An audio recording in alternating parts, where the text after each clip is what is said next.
Okay. Iain Evans, Fire Tactics, lead instructor. Dave Payton, Fire Tactics, lead instructor and co-founder with Iain. So I started retained in staffs at Cannock. Actually set fire to a car I was working on. And then Before you got the job or after? Yeah, before I was in the job. Okay. Set fire to this car, doing some welding with a friend. Interior went up. I'd removed one seat and not the other. Yeah. This fire engine turned up, and a guy I was working with, it was his brother who was on this retained fire engine. I went straight in the whole time, West Midlands, 92. I joined. It was not a family thing as such. My brother was in the West Midlands. Older brother? Yeah, he'd been in 10 years or so by the time I got to. I had loads of other jobs first. How old were you? 22. 22. Yeah, so I dossed around for a bit, did the usual things. Thought I'm not going to do what my brother does. I just want to. Yeah. He hadn't talked you out of it? No, he hadn't talked me into it either, really, to be honest with you. But then I got to a point where I thought I'm going to have to do something. Yeah. So I actually applied for the Navy to be a helicopter technician. Nice. And the fire service in the same week. And I had exception letters. Exception? Is that it? Yeah. Well, Acceptance. do you want to come to the job? Yeah. Do I want to join the job? For both of them on the same week. Nice. So I had a couple of 3 days of deciding, do I go in the Navy or do I join the fire brigade? How many days have you looked back and gone, Oh, mate.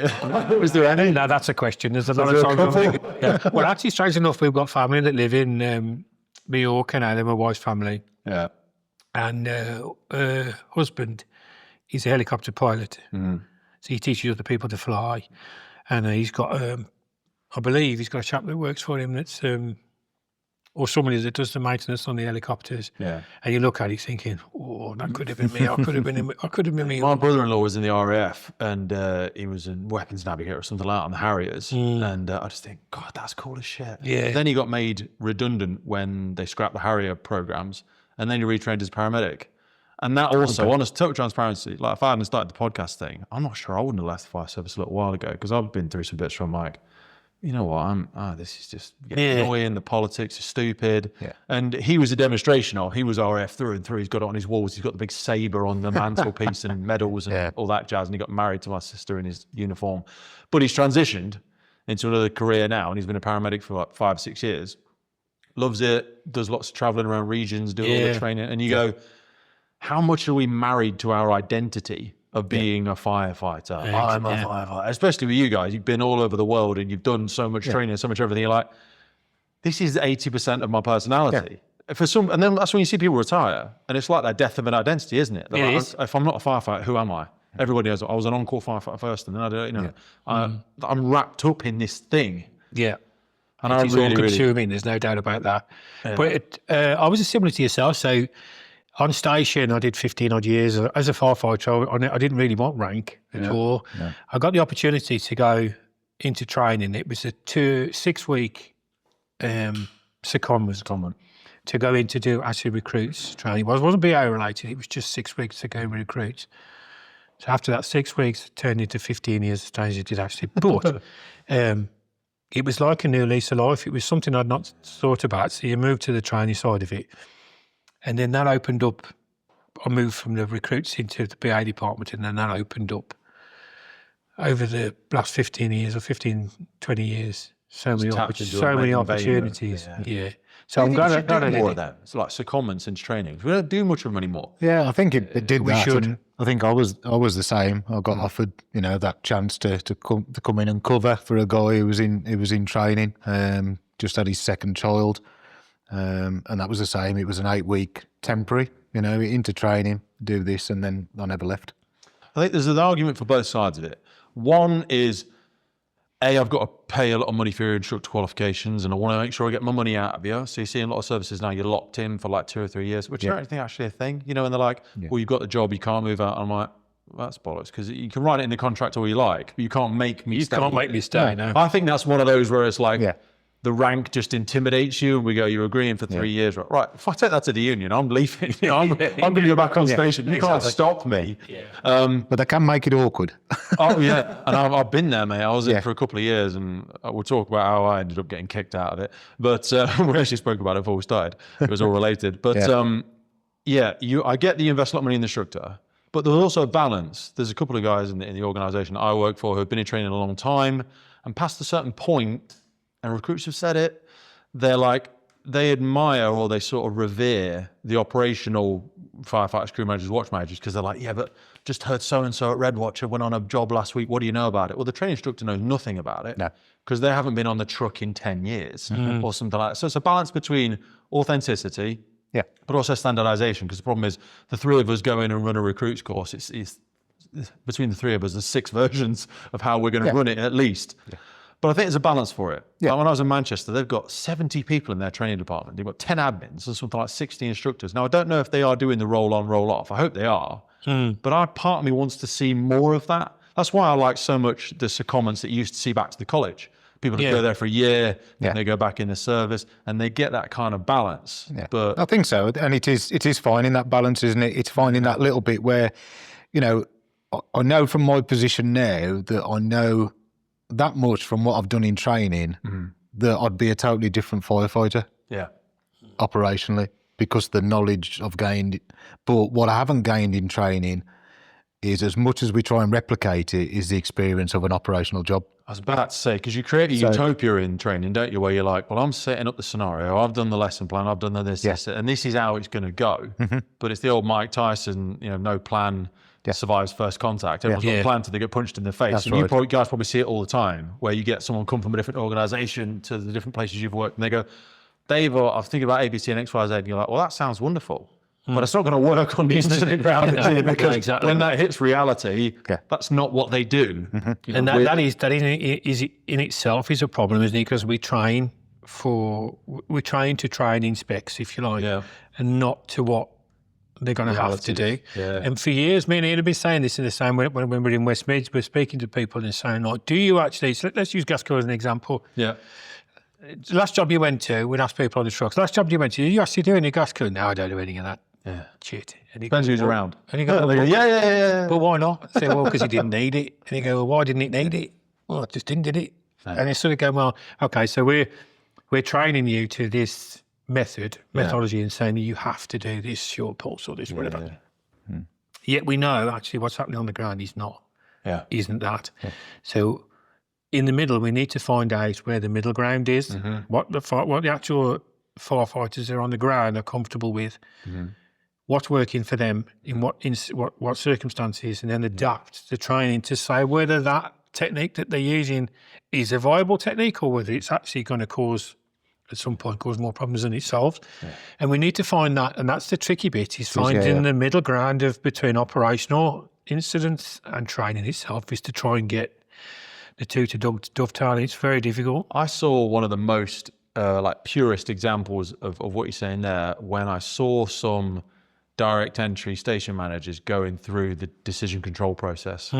And they were having their level 2 command course, and they were going through it, and they were being shown the decision-making model and all this sort of jazz. And they were doing some role play, and they're going through it, but they get into a decision vortex quickly, because they, step. So tell me about so from my tactical plans, I'm going to I think I'll go for this. Well, actually, I mean, how many crew have we got? And they go, okay. And then talk about it. Before you know it, this next person's come up with another inject. And they're like, okay, it's spread to this compartment. And they're like, oh, fucking hell, right. Well, actually, you're never going to get all of that utopian information. I always say to them, like, you'll get to about 70%. And then you've got to go with what you got. And then it was, but what if, and what if, and what if, and what if, and what if a fucking rocket hits the building? Do you know what I mean? We've got to decide what's practical in the scenario. And that's the same with our guys. Like, you teach them perfect procedure and all this sort of stuff, and you go, well, if we do all of that, it's going to take you 7 minutes before you're even through the front door. Exactly. That's what you're faced with. That's not going to work, is it? No. You know, how many times are you going to have to do it? I wanted to ask, because you guys have done so much since you started, what was your initial training like? So the first time you interacted with fire behaviour, or if it was just called BA back then, you know, like, what did it look like? What scenarios were you put through? And what were you told about, this is the way to do it, Iain? This is what you need to do. Well, we had, at our training centre, we had some, actually at the training centre, a gas-fired rig. So it was, you know, my skill on the branch was against the person's skill on a button. And Well, whether I did it right or not. Yeah. It The was- instructor we- goes, we- yeah, it looks all right, knock it off. It was on the first floor because we did the same when fire behaviour Yeah. came in West Midlands. I'm not going to mention the names of the instructors, but No. they'd all gone off to Sweden. They picked up the Swedish way of firefighters, the gas cooling 3D model, that sort of thing. They'd come back and they'd done what every UK instructor does, have bastardised it into an English version of what they thought they understood. So in our And we'll caveat all this with, we'd have done exactly the same if we'd have been, and we're not looking back at people going, exactly. oh, they're stupid. Or, that's not what we're saying. We're saying they had given these tools and they tried to crowbar it into the round pegs. We did do it. You know, when we first entered training, this was how we trained. You walk into training brand new, so to speak, and you follow an example of someone who's more experienced, been there longer, done more. It was their interpretation of what was being taught in Sweden, and you can't. It's their interpretation, and to be honest with you,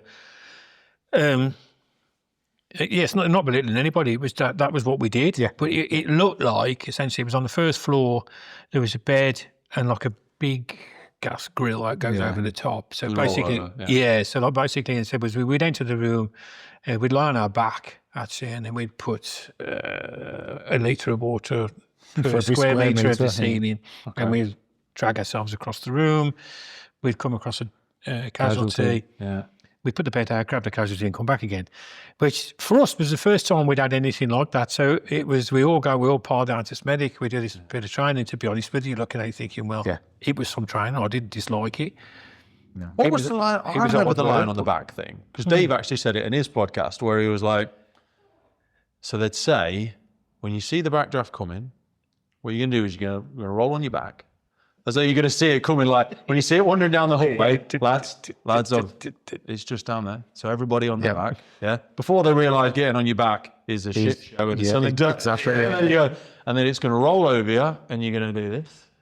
And then you're going to get up and you're going to carry on until you see another one, like it's Pac-Man. Like they're coming down one at a time. You see one, that was exactly. You're going to get down. You're going to do this. That's what it is, and it was very because I think it's still, the essence of it is still there in a lot of training we do. It's very scripted. Yep. That we've got to go through whatever your assessments are, or whether you're doing training. That there's so many sections that we've got to go through, and this is going to happen here, and that casualties are going to be there, and that, that rollover is going to happen there. If we've got control, if it's a gas rig, and that's what happens. Yeah.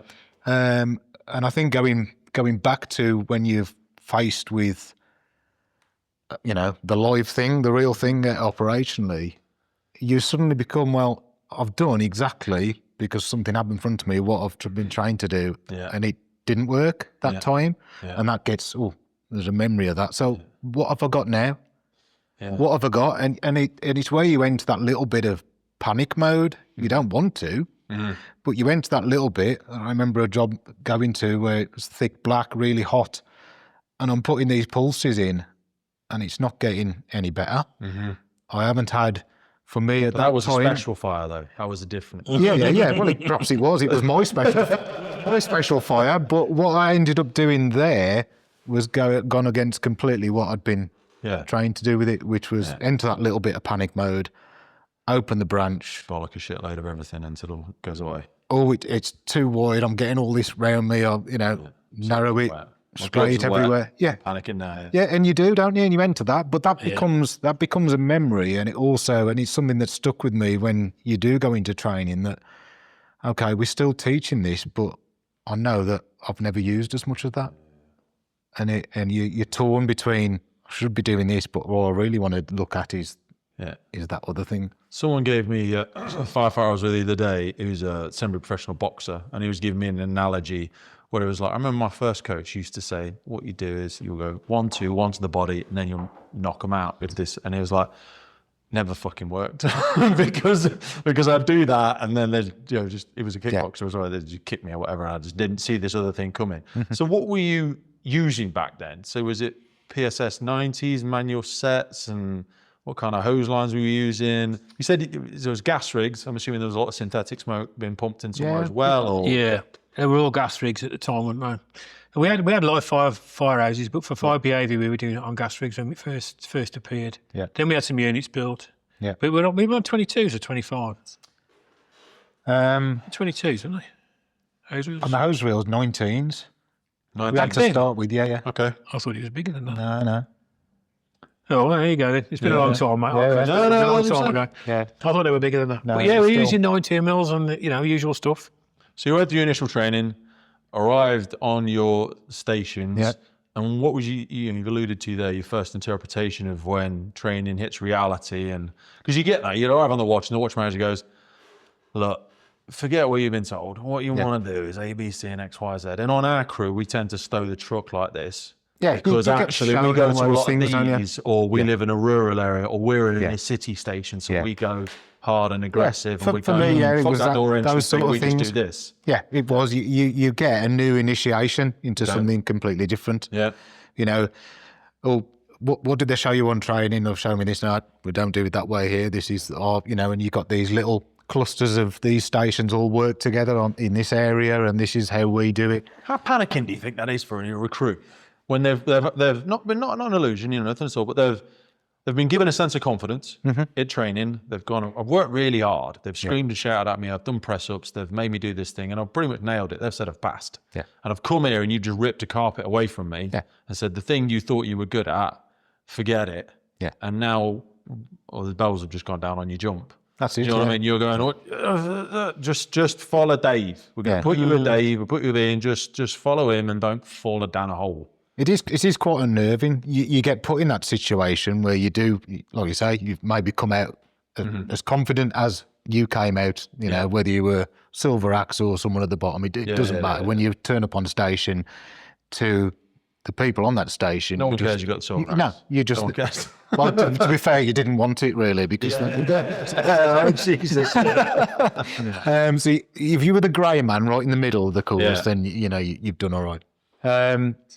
Yeah, but you turn up there, but you're hit with some of that where you're not quite as confident, but you get brought into this fold where they might take the piss a little bit, and they might, but there's definitely a load of experience there. If you're humble enough to listen. Yes, exactly. You run around, do everything you're told to do, be the first of this, that, and the other, and so you sort of ingratiate yourself into that watch, and then you find that you're getting looked after and you're getting. You very quickly realise that your training actually starts then. Yeah, 1,000%. Yeah, That's when it kicks in really, because you're taking information from people who've got a lot of experience. At the time, and when I first went on station, it ranged from a chap who'd come out of training school 12 months before me, right the way up to a bloke who got about 9 months before he'd retired. And strangely enough, actually, the chap I went in, my very first job with, Billy Mitchell, bless him, it was a masonette type affair, and we were on a 45 mil with a A-type branch. And he's going, I'll tell you why we don't do any of that stuff. Have a look at this. And he opened the front door up and he put one up at the ceiling to bring the ceiling down. He took one down the other end of the corridor. Job done. And he's like, again, that's the way we do it. And and like you say, I was sat there thinking, hang on a minute, people are telling me I've got to do this, I've got to do that, and actually...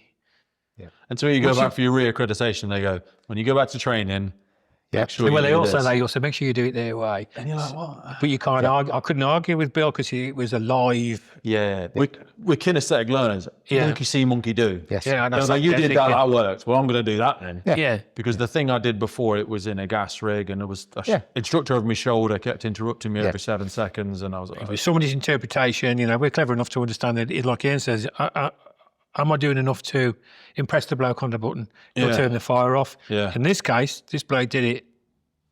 Yeah. Nobody's turning that fire off. He was in wild. He did it. So I go, right, I'm going to go with what he said. And it stuck with me to a degree, even when we moved on. When I first joined, we weren't doing fire behaviour as it is now. That sort of came halfway through our career, didn't it? Okay. So our training concentrated on guidelines and searching. So we were free searching, so your first crew would go in with some sort of hose verification. That wasn't every crew that went in behind them was basically free search. So we went as a team. And we didn't have to take hose with us. Really? No. Nice. The secondary crews never did. Well, I think Manchester is what, I don't know, I keep praising them, but I spend a lot of time there in Lancashire and a few other places. They've got in their procedures where the second, third crews don't need to, as long as there's something between you and the fire. But a lot of people are very nervous about that concept. Well, what we've done is we've gone back on ourselves, because that's exactly what it used to happen. I'll give you a bit of an example. You can either keep this in or take it out if you like. No. We were lucky enough, we'd been in training for a while, me and Iain, and a bunch of us, there were 9 of us in the PA department in West Midlands at the time. Mm-hmm. We got given some underground tunnels at Longbridge. And it was like a big U-shaped underground tunnels. It didn't go anywhere. It's just, and the central point was, the entry point was in the middle of it. Yeah. And they allowed us to burn down these tunnels. It was absolutely, it was fantastic. So we had the insulation in there. it was something else. So we had a fire down either leg, didn't we? Oh man, we were burning some stuff. Which is effectively what we've recreated a lot of our boxes now. It was in a concrete tube underground. Yeah, concrete was spoiling everything. It was fantastic. But we had 15 odd machines and stuff turn up into it. Yeah, there was a fair few there. Yeah. And we found out very quickly, for us that were down there, us instructors that were down the other end, keeping the fires going, there was no appearance of any firefighters with any water at any point. Okay. Right, for the whole exercise going on, you're thinking, right, is anybody actually going to come down here? Because I'm running out of stuff to put it on. And nobody appeared. And it turns out when we come to the debrief, what was happening was they would send a crew in with a 45. They would get so far, because it was physically demanding to do that. They would get so far, and then they would withdraw them, and now, of course, they have to come out with that hose or that 45. Yeah. Another crew would come along, pick up the hose, and they'd get to the same fucking point. Yeah. So you're getting to the same point over and over again. Yeah. So I remember asking on teams of 2. Yeah, teams of 2 or 4 sometimes. Yeah, so I sort of asked on the debrief and got shot down for this. I remember saying, why are you not sending a relief crew up the hose? So as long as somebody's on this branch, this end, they should have, what they've travelled through, they should have protected. Yeah. So we send a relief crew up, they pick up the hose from there, and then they can continue and advance, which is what we used to do when I was at training school. That's what I was taught to do. And because they're going, no, you can't send anybody into a smoky environment without their own water. Okay. So, and I was thinking, another seat of fire, Dave. Well, down this single tunnel that's no doors on it. But we've got to look at, we've put 15 crews or 15 to 16 BA crews into this incident, and nobody's been anywhere near either of the fires. Not made any advance on it. Yeah. So what does that? And that's where you just go, the math ain't math in here. It might all be safe, but at the end of the day, we're not getting their job done. We're not done anything. Yeah. You're thinking, we're putting people after people after people through the door here, and none of them are doing anything. Yeah. And yet the people that are in charge on the fire ground can't even see the same problem. If I'd like to think that if it was me, they're going, right, why are we not gaining any? Well, training is the place to fail safely as well. If you go, well, this isn't working today, but it's not actually a live incident. Yeah. So I'll tell you what, let's try this instead. Yeah. Because we're clearly making no progress. Yeah. And we'll take this as a learning debrief and feed it back into the ops assurance and see what comes out the sausage machine. Yeah. But then that's a big process, isn't it, of going round a big circle for that information to come round. And you think, well, we've got, 15 appliances there at that incident. Yeah. But the other, 60 odd that are out there. You have to imagine those 15 crews driving back, debrief going, I didn't fucking work, did it? The managers are going to go back and go, successful exercise. No one got hurt, everyone fit and well. Yeah, everybody enjoyed that. Yeah. Enjoyed that. And you're thinking, I enjoyed it. Did the training team get that wrong? Or did we get it wrong? Yeah. Or what do we do if we have one of them next week?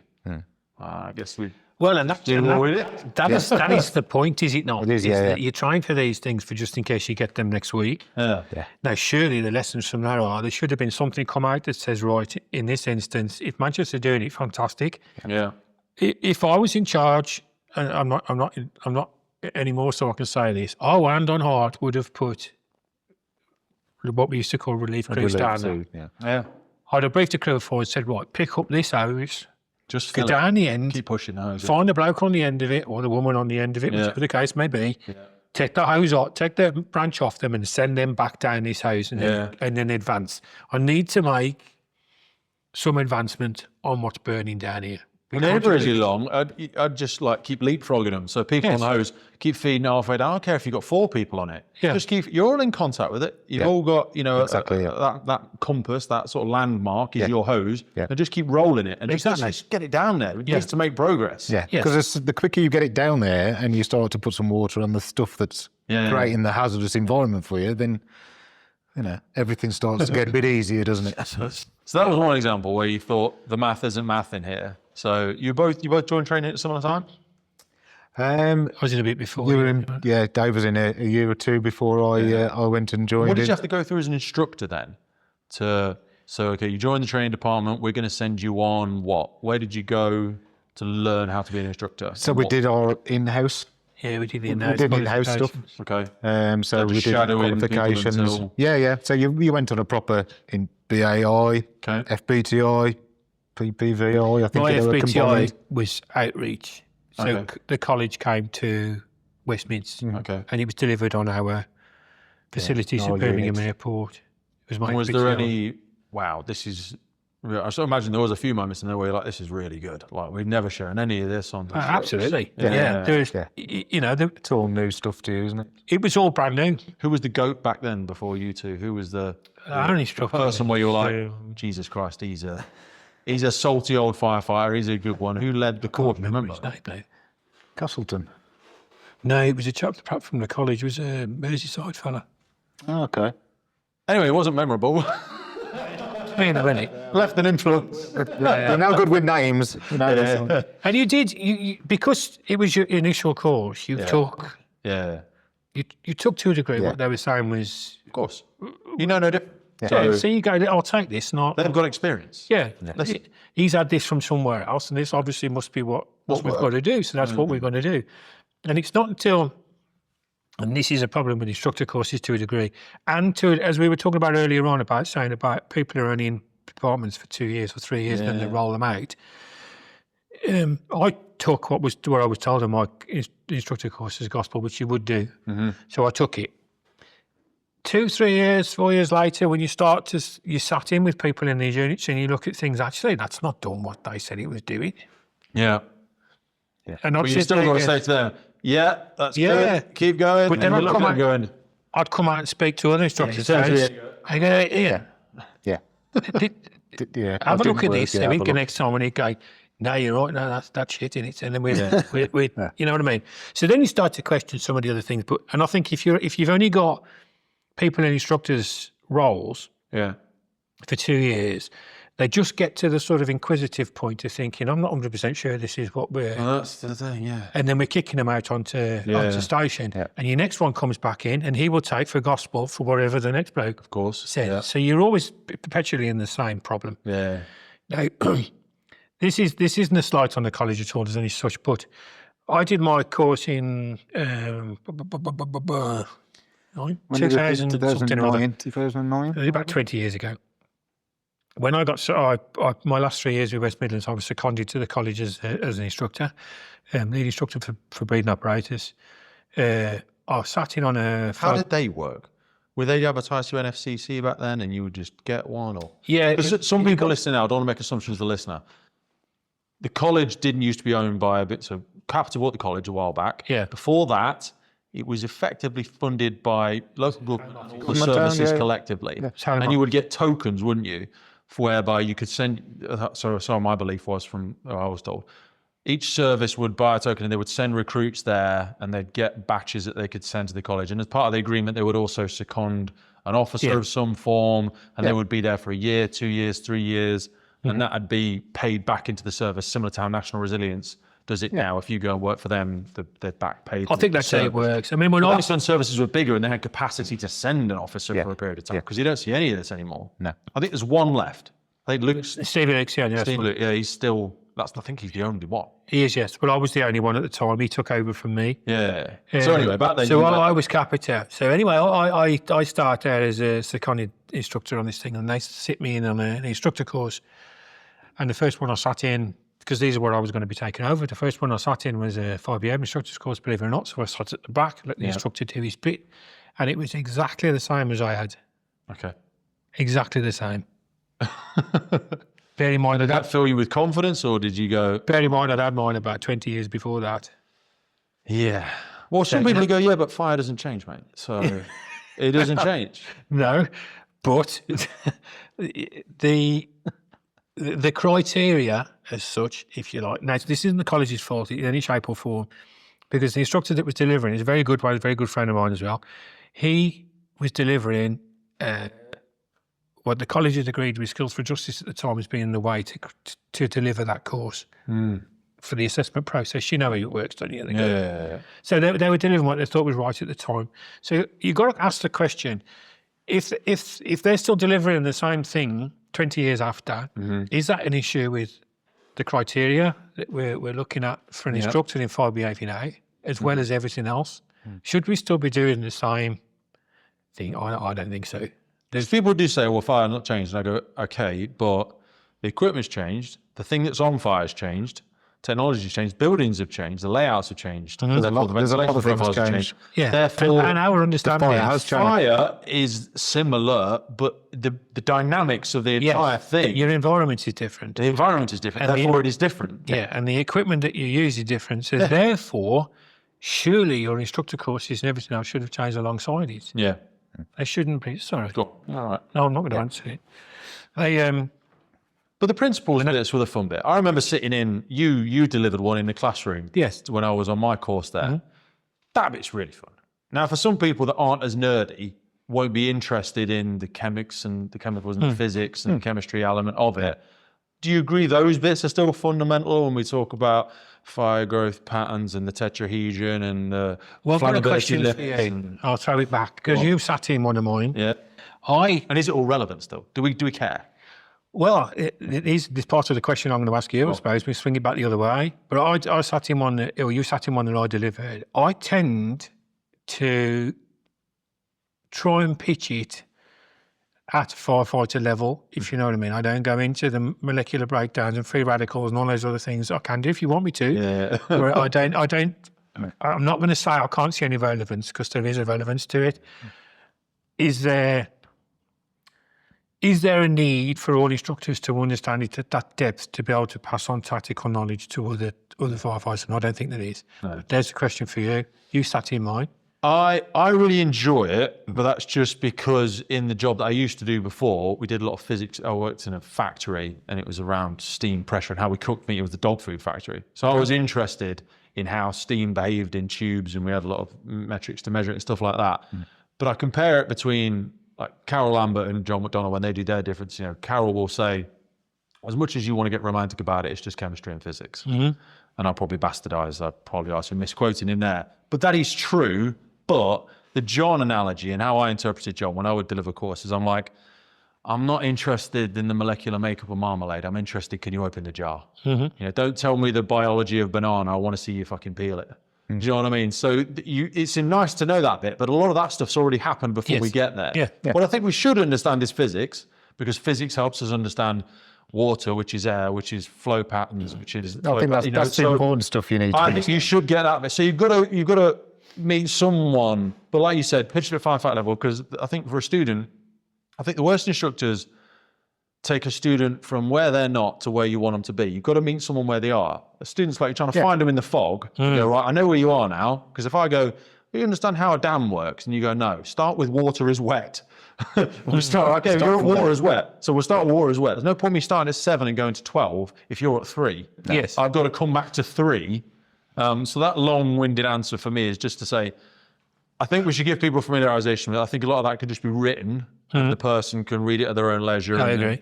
I would want to start more at this is how we peel a banana. Do you know what I mean? Because that's deployable.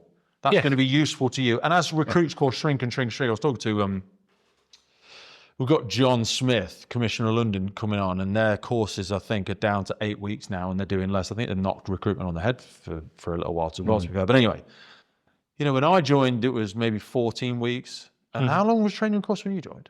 17, my mum. Yeah, 17. Do you know what I'm saying? 15 or not. And not to go off on a tangent, but like we look at some of the recent fatalities around, some of them have been related to construction and building fundamentals. Yeah. I think we've largely taken a lot of that out. It used to be in the IFEs. We don't make people do IFEs now. And I'm like, well, how's someone going to understand building construction now, and timber and sacrificial timber and the strength and cubical expansion and all this sort of jazz? They at least need to know something about it. You can't just have one slide that says, stand at the corner of a building in case it collapses. Do you know what I mean? But we've got to turn them out faster. People are leaving at a faster rate. Sorry, I don't want to take us off on a ramble. But yeah, I think we need to know some of it. Yeah. There may have been some people in the room that went, fucking hell, Dave, when we're going outside. You know what I mean? There will have been those people that are like, Yeah, but we've already said, and people learn different ways, don't they? And most people that come into fire, we are yeah. kinesthetic learners. Yes, exactly that. And I You think were that's how saying before, we want to do things with our hands. Yeah. We're not so much academics. Yeah, You know what I mean? And I think it's tying it all in, isn't it? You can start off with the theory stuff and say, this will have some relevance, maybe not quite now, but understand these bits of it. And then when we get to the practical element and you've got your hands on a branch and you're faced with an environment that we've set up for you, some of that stuff will come into its own here. It will help your understanding by seeing, feeling, doing. And that's always my feeling with the podcast. Dave, before we go out, you said, "Oh, Pete, I listened to some of it, some Fire Baby, some of it's shit. Some of it is, so it's different." You never said that. No, you didn't. But for me, like, we did an episode recently, or I did a standalone foundation episode, and it was just about units of measurement. And I spoke all about meters and inches and pascals and all this sort of stuff. And some people went, "Oh, it's great, because I never told any of that." But some people, like my dad was a builder, so I learned on a building site, and he dragged me around sizing up jobs at night, and he talked to me about arches and this and that. And he was also a Cub Scout leader, so some of that would have been irrelevant to me because I already knew it. Yeah. But if you're joining and you've been an accountant for the last 10 years, you go, haven't got a fucking clue what a yard is. I don't know what a bar is. I don't know what these things are. So yeah, you've got to be able, if the different students in the audience have a third why, you've got to be able to go with them to the third why. Yeah. You can't just go there and then they go, yeah, I'm with you. Well, you would be with me because you've just come from building trade, or you were in the military. You were there before. already. Yeah. So you're here. So yeah, it's a challenge, isn't it? But It is. in those courses then, in your 17 weeks, how long did you guys spend on the water is wet, and how long did you spend on this is the Bernoulli principle, and this is what you need to understand about pitot tubes and fluid dynamics? None. Do you know what I mean? None. We had some fluid dynamics. Were you a shit firefighter because you didn't learn it? Because we'd have we had stuff about frictional loss in your hose and all that sort of things, which was in the fire service manual from years ago. Yeah. Pump pressure, that sort of things. As regards fluid dynamics and all the rest of it, no, Okay. it just wasn't part of it. Yeah. Water's wet, Water's wet. none of that. Wet stuff on the hot stuff. Doesn't matter where you really put it, just put it towards the fire. That'll be all right. It'll be all right. And that was pretty much the way it was. And as I say, to be honest with you, the bulk of my breeding apparatus training, if you like, when I was at training school, was all around searching and guidelines. That was all it was about. Guidelines, Jesus. I've only seen them taking that in the last 3 to 5 years in a lot of service discussion. Did you ever use them operationally? Either? No. Once, and I don't think we actually needed them. I used them once in a hospital just to help us, and it wasn't even because it was a smoky environment, just the complexity of trying to find out where we're going. Trying to find where the seat is. Wasted a lot of time here, people getting lost. So I'll tell you what, just throw a guideline in. Everyone was like, oh God, does that mean we've got to go to BA main control now? And it was like, it's just going to put a guideline in because we don't know where we're going. Yeah. Do you know what I mean? Yeah. So you both went to the college, as it was then. You were on a secondment. You started, I imagine, getting experience with a lot more organisations because you'd gone from training in West Mids with West Mids to I'm at the college, I'm speaking to services from all across the UK. Yeah. It was that was a fantastic opportunity. Yeah. Yeah. Because it exposes you to, you become all brigades are the same, they become very insular, particularly training departments. And we have all brigades are the same. They all seem to think that what we're teaching is the best we do. We're doing the best we can with what we've got and everything else. Yeah. And it's not until you expose yourself to other brigades and other people, and then and you find good and bad. You find some brigades that go, oh, we still clip together and that sort of things. And I never slag anybody off if they do that. First question I ask them is, say, well, what's the rationale behind in your service for doing that? Yeah. And they'll say, well, it's for this reason. And I can't argue with that. Yeah. But would it be a little easier if we did? Mm-hmm. And I think that's what instructors should be doing, and we should be. I have it all the time, yeah. We need... Look at the alternatives. It's my perpetual frustration. I travel around and go, well, so-and-so's doing this, and they're not killing firefighters every week. Mm. So I'm not saying they're doing it right or wrong, and equally you guys will know you've done way more international work than I have. But when I came back from the smoke corn experiments, or when I come back from Germany and I go, well, they don't even do that. Do you know what I mean? They're just... There is a big... I think that analogy fails when we start slagging off the Americans, doesn't it? And when we compare us to them, because there's so many massive differences in flow to the building profiles. It goes back to the environment thing again. Yeah. They have very large open plan, predominantly timber built. Not all of it. I mean, they've got a lot of brick as well, so it's different. Do they have a different attack depending on where they are in the country, yes, they do. If you go to New York, they have a different way of looking at it because they got a lot of brownstones, as they call them. They do things slightly differently than they do out in Indiana, wherever the case may be. Same with Australia, So where a lot of theirs are just timber built. You know what I mean? And a lot of single pane and all that sort of stuff. So it is going to have an entirely different ventilation profile. Most of them they go to have already vented and they can get away with going different stuff. So you go and talked about the Swedes, haven't you? Look at their building stock. You know, totally different temperament. Risk temperate. appetite. Yeah.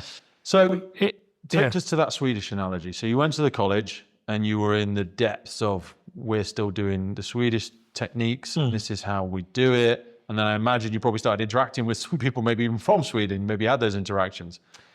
When did you start realizing that we only ate half the cherry and brought back a little bit? And that was before we went to the college. We were doing that in West Mids. Were you able to make any changes in West Mids? Yeah. Okay. We made quite a lot, to be fair. We were given were you popular for it? Quite. Eventually, chief was at the time. It was a time opportunity, weren't we, by a chief at the time. Vijay, who But sometimes when you start to change something, it can act, if interpreted differently, as an accusation to those that have gone before you. Because if you have a watch manager and they've been in 20 years, you've been in training 5 years, what the fuck do you know, Dave? Do you know what I mean? And you're saying, tell you what, Pete, we're doing this now because of ABC and X, Y, Z. And they go, well, I've been doing this for the last 20 years, Dave, and ain't no problem. Yeah, I've not lost a firefighter yet. All the fires have gone out. That can be some can find it easy, some can just go, well, Soju, we're doing it this way now. I think how do we dealt with those conversations? It's looking at it more, the bigger picture, isn't it? Because you get those watch managers who've got 20 years in experience, and you say, well... Because you don't want to tell them they've been doing it wrong. No, exactly. But you bring them in and you say, well...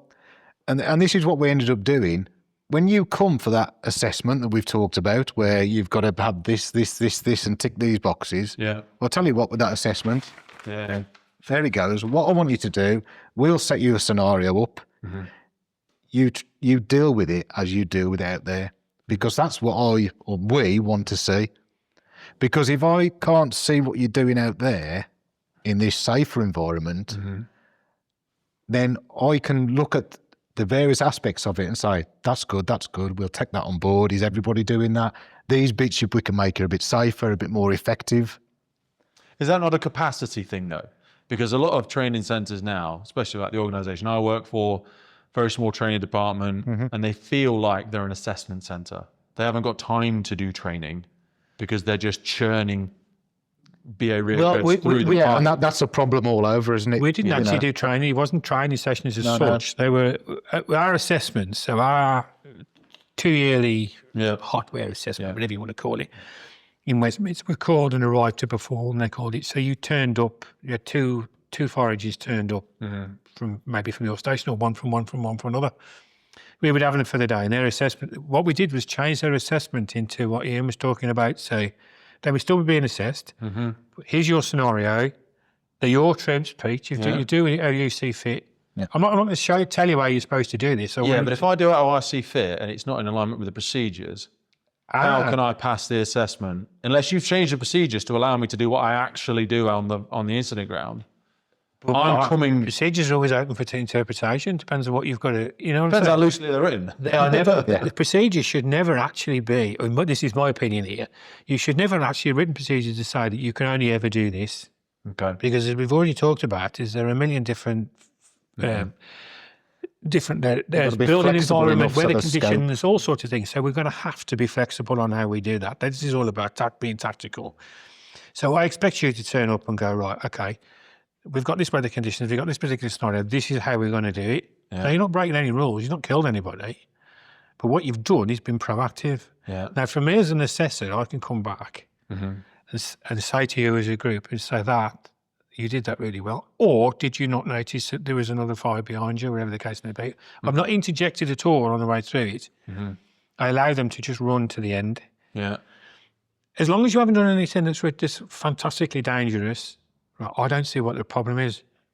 Yeah, but even if it was fantastically dangerous in your interpretation, no one got injured, Dave. No. So surely it's still safe. And does that happen on the road? Yeah. Yes, it does. It does, yeah. So why are we not assessing it then that way? Well, that's what Dan says sometimes, though, is like you get away with it until you don't.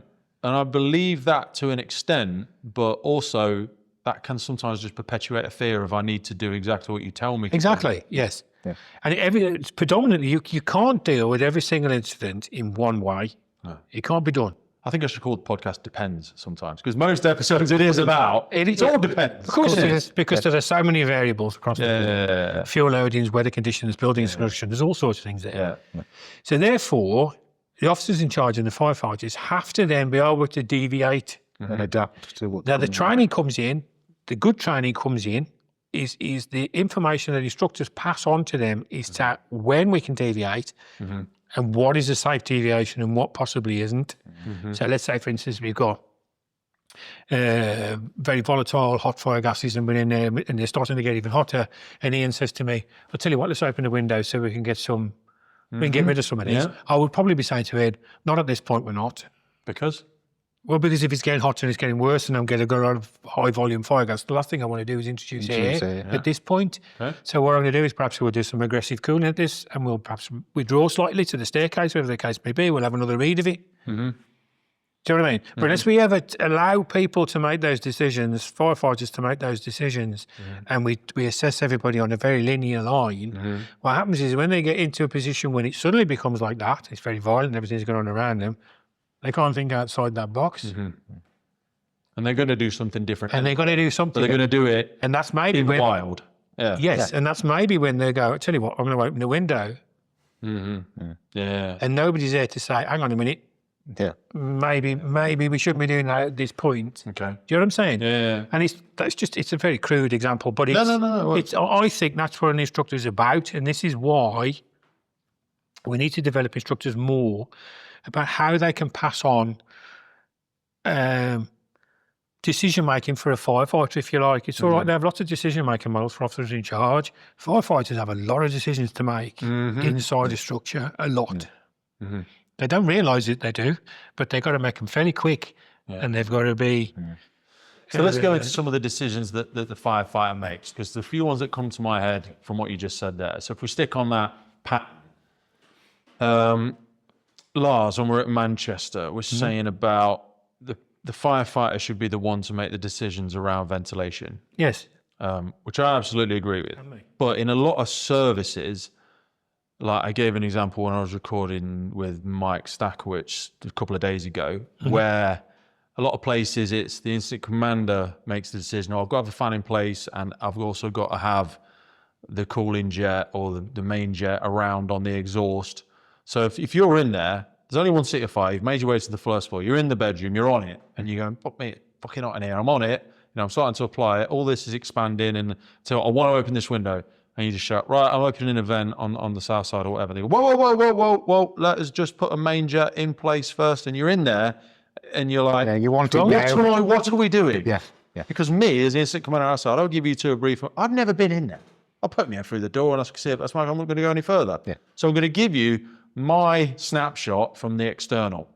I've done a bit of a 360, but I've got no idea what's really going on. That's it. Who's in the This best person position that's presented themselves as the owner. to make that I decision? don't know from Adam. They could have been the local drunk, for all I know. They told me a little bit about something, looks similar to next door, so this is what I think. But you know what? The stairs might not be where I thought it was. I think the fire's on the first floor, but I don't really know what's involved. No. So really, I always say to him, as soon as you go past that front door, you're the incident commander who hired that job. You've got to make all the decisions. Yes, and we don't put enough onus on BA whalers of understanding actually what crucial role they have. Yeah. Everything I do as an officer in charge, when I rode in charge, which wasn't very often, thank God, that information is based on what I need quality information from my BA whalers to tell me what the conditions are like, what have we got, and if they say to me, we've got this stuff, I need to open the window to relieve it for myself for all the reasons you're saying, then I've got to go for it.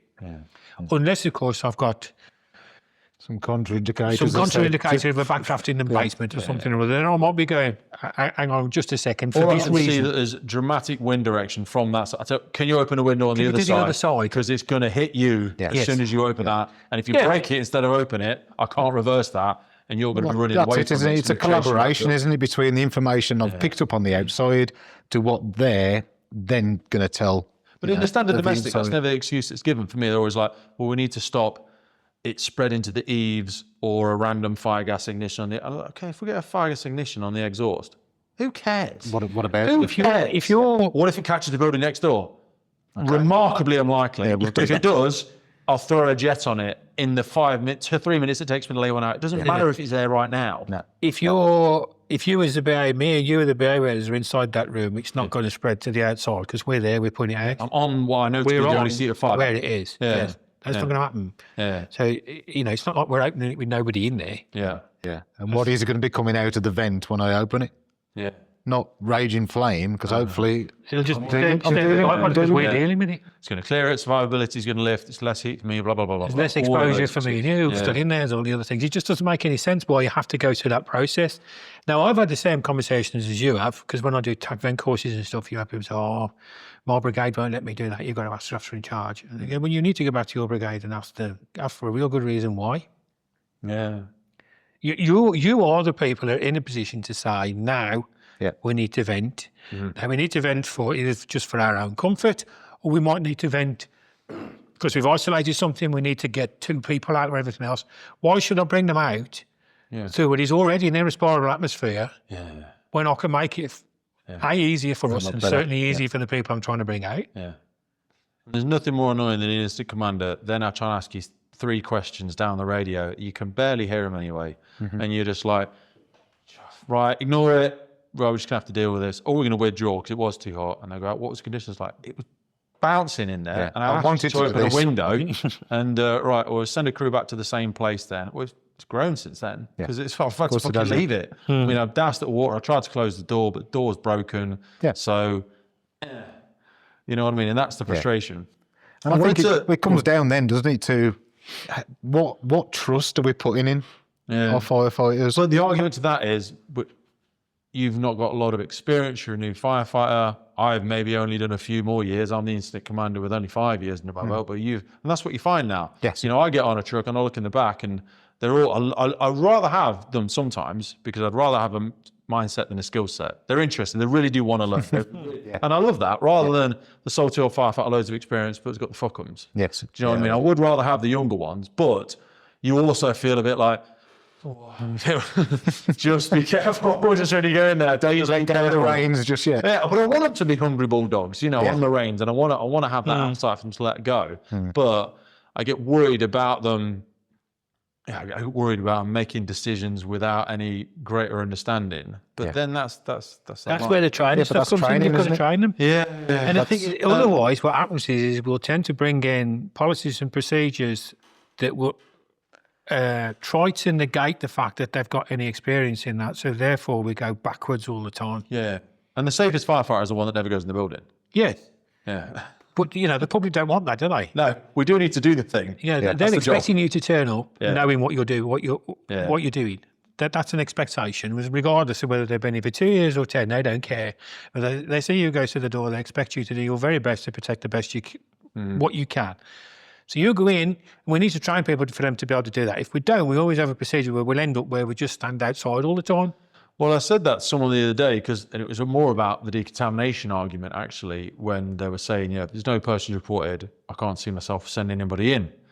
And I was like, okay, because I get it. Like, okay, no operational decisions worth the cost of a firefighter's life potentially, and exposing them to all the contamination and all that sort of stuff. But I said, but in the absence of realistic training, how are they going to develop that experiential learning? Okay, I get there's no savable life, but I said, like, if we turn up and we're going in every time, unless I can see any immediate reasons it's about to collapse, you're going to go in. Because even if it's a nothing-ish job, I want you to go in and I want you to drag the hose and I want you to do some firefighting and I want you to, whether it's a single room or whatever, I want you to go and get that experience. Because that experience will then inform your next job and the next one. Exactly. So I want to send you in every time. And decontamination for me, 80% of it, 70% of it is behaviour as well. People moan at services and go, well, you haven't got me the latest expensive MSA decon thing, or you haven't got me the best station with the hot cold zone. And I'm like, yeah, but a lot of it is wipe yourself off, make sure you decontaminate, get rid of your Take all your kit off and wipe shower within the 10%. hour. All of that, I've already given you provision for.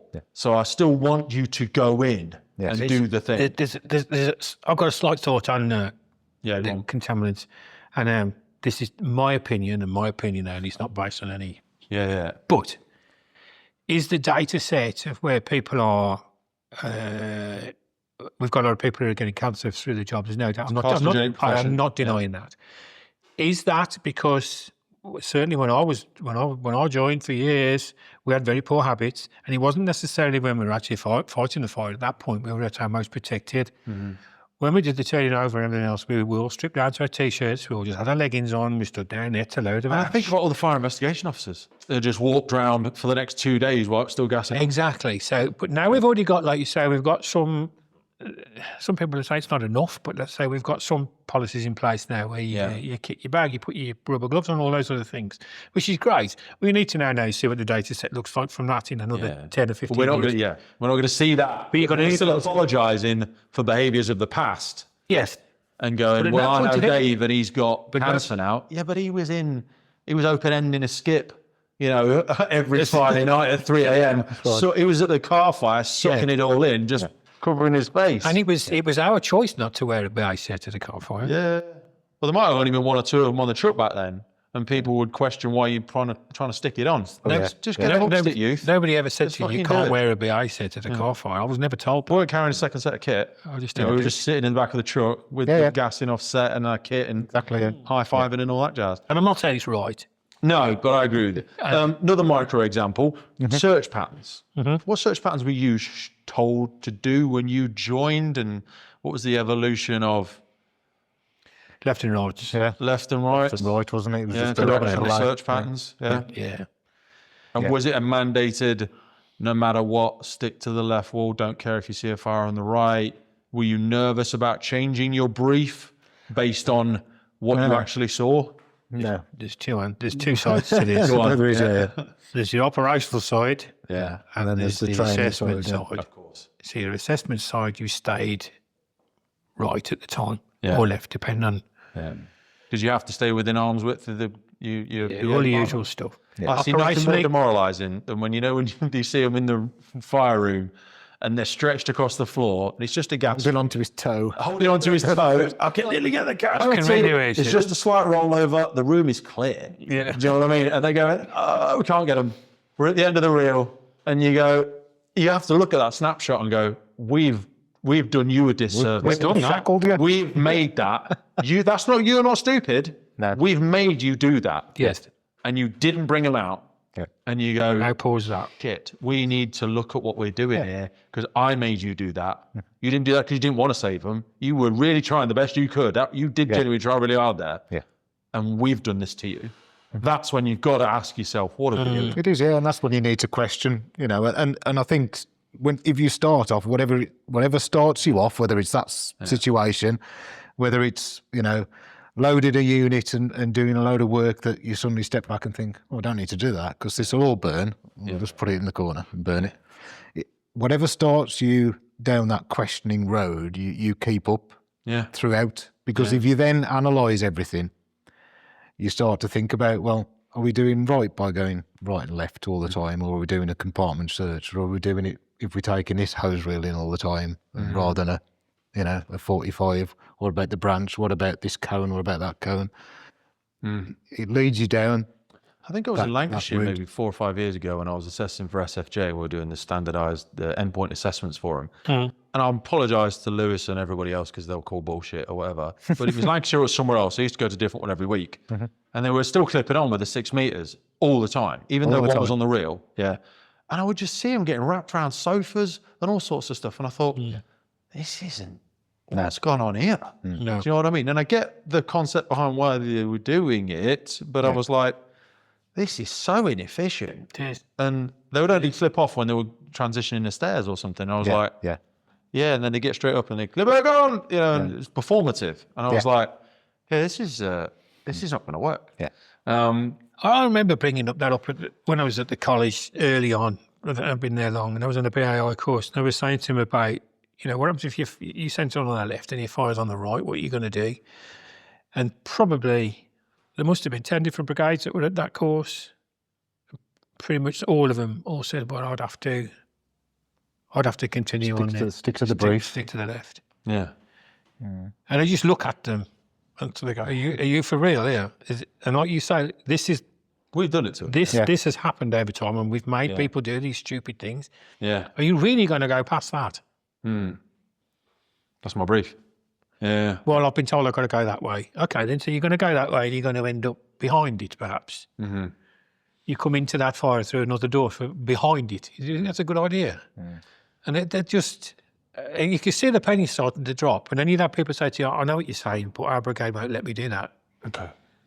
And you say, well, that's not right. You need to go back to your service and just use the example I've done and say to him, this is the potential of staying always to the left, if that's what you want us to do.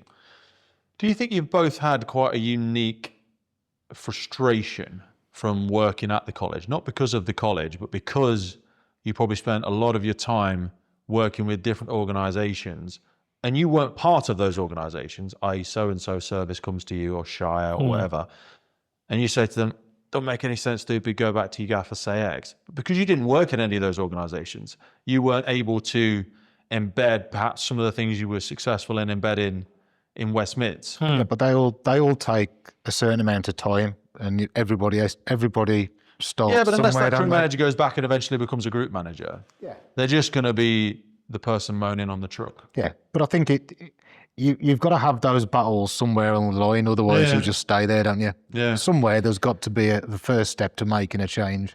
Got to be a healthy agitator somewhere. Yeah. And the thing is, with if we take that example, the directional search, you've been briefed by somebody outside of a building to go in and take this search. Now, if it's just searching and the fire's out and everything else, then yes, do it systematically, do it logically, send one left, one right. But if it is part of an initial brief that we're going in and we're doing a left-hand search, if you look back at the stuff that binds us all across the UK, the National Operational Guidance, and before that, all of the different policies that were out there, technical bulletins. Yeah. That directional search has been in there, and even Didn't that come from the market incident in London? Yeah, it's Covent Garden, wasn't it? Covent Garden, yeah, where it was like, this is something where it's a really complex area. Yeah. And we need to systematically search these several bits, and I want you to stick to that. And then again, similar to this week, we took that and went, right, do it in the 2-bed, terrace. Yeah. And we're like, well, no, this is not a complex building. It was a 4-acre basement or something like that. I think it was in Smithfield or Covent Garden, I can't remember. But Smithfield was where entry control came. One of them was entry control. One of them was guidelines as well, wasn't it? Yeah. But it was back to what I was talking about earlier on. It was the fact that some of your crews entered into these incidents as search crews, and they didn't have any water or anything else. Yeah. So following a left-hand wall gives you following a wall gives you, if you turn around and follow the same wall, but it gives you a reference to come back. Yeah.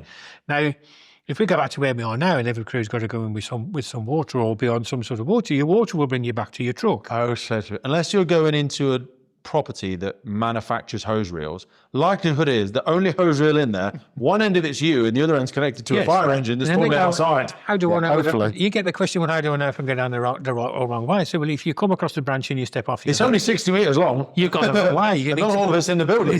Go the other way. Go the other way. And it's you don't need that way. And that's where they've come from. But partially it's not a sales pitch on our part, but it's partially some of what we were trying to achieve at Fire Tactics, if you like, is to try and upskill some instructors to start with and empower some people to go to, because it's not just fire instructors or BA instructors we need to get into. You need to get into incident command instructors as well.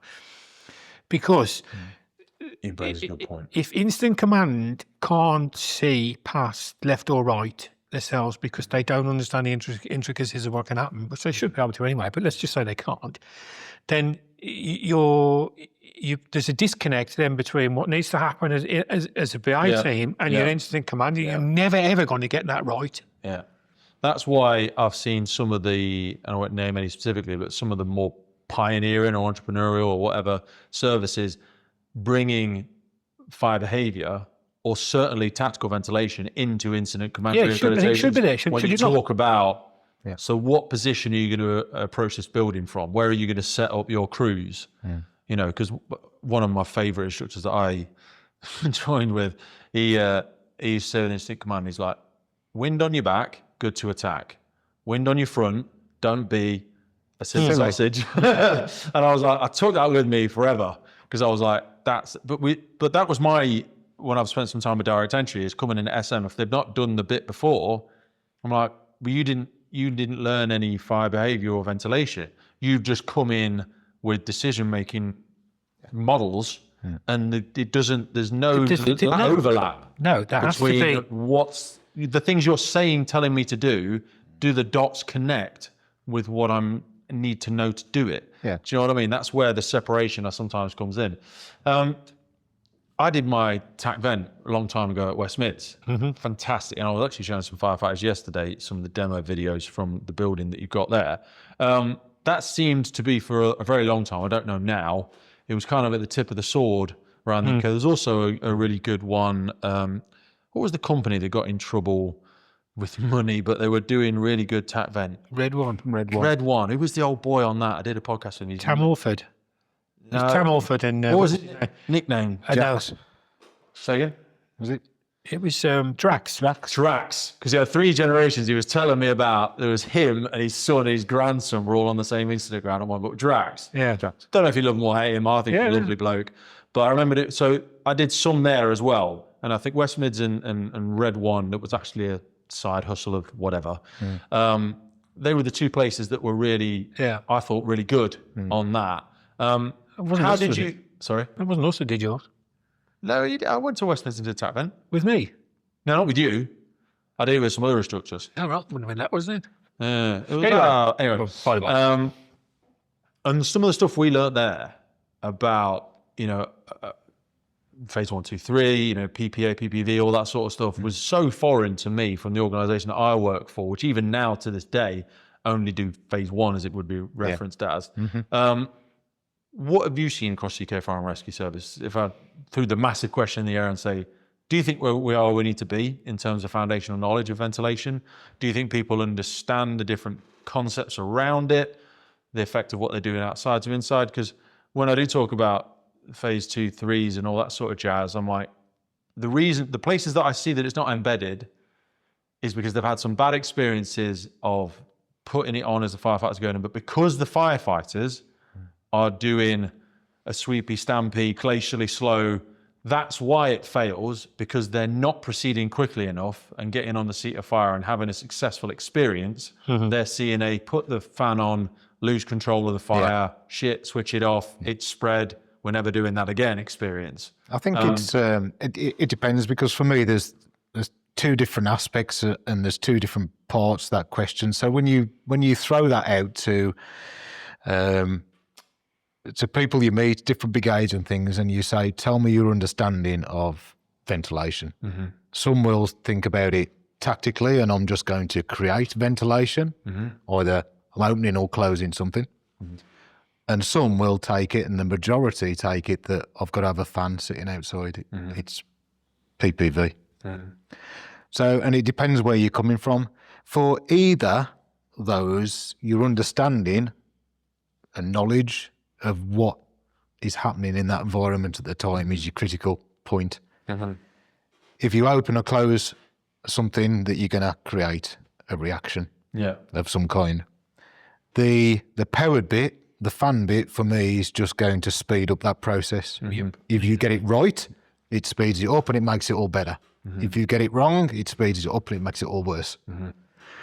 And it's their understanding of that, but the main bit for me is understanding what's happening when you're doing ventilation. What's the profile of the fire at the time? It ties in with fire behaviour. Yeah, what have you? Because it was what have you controlled? You see droplets of it, even in Braidwood's days. You see the briefs that he used to give police officers. Exactly, as soon as you turn up, we term it anti-ventilation now. It's if you turn up, fire service aren't here, close it down as much as you can, and we'll do something. This is old furnace door analogy, wasn't it? So I think in the National BA Challenge, they get a little bit of a mark if the first thing they do is run up and close the door.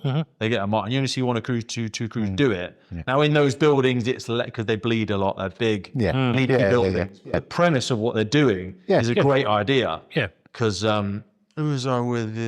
Someone was. Dan Stevens in part of his presentation. He shows an example of closed down building, smoke's leaking from everywhere.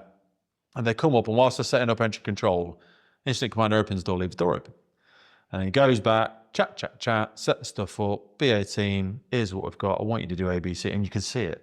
You can see it, and then all of a sudden the window fails, and it's going whoosh, it goes from bi-directional to unidirectional, and it's flooding through that building. Before they even got in there, now it's bouncing out the top bedroom window. Yeah. And you go, well, you could have just gone, thinky, right, close, let's have a chat. But I wonder if people innocently don't think about that effect that they're having when they do the thing. No, they don't. There's no innocent interaction with it. It's the whole, everything has I always say, every TACTICS course I do, well, any course I do, I always say the same. It's the most important, the single most important decision a firefighter will make, a firefighter in BA will make, is when to open a building up.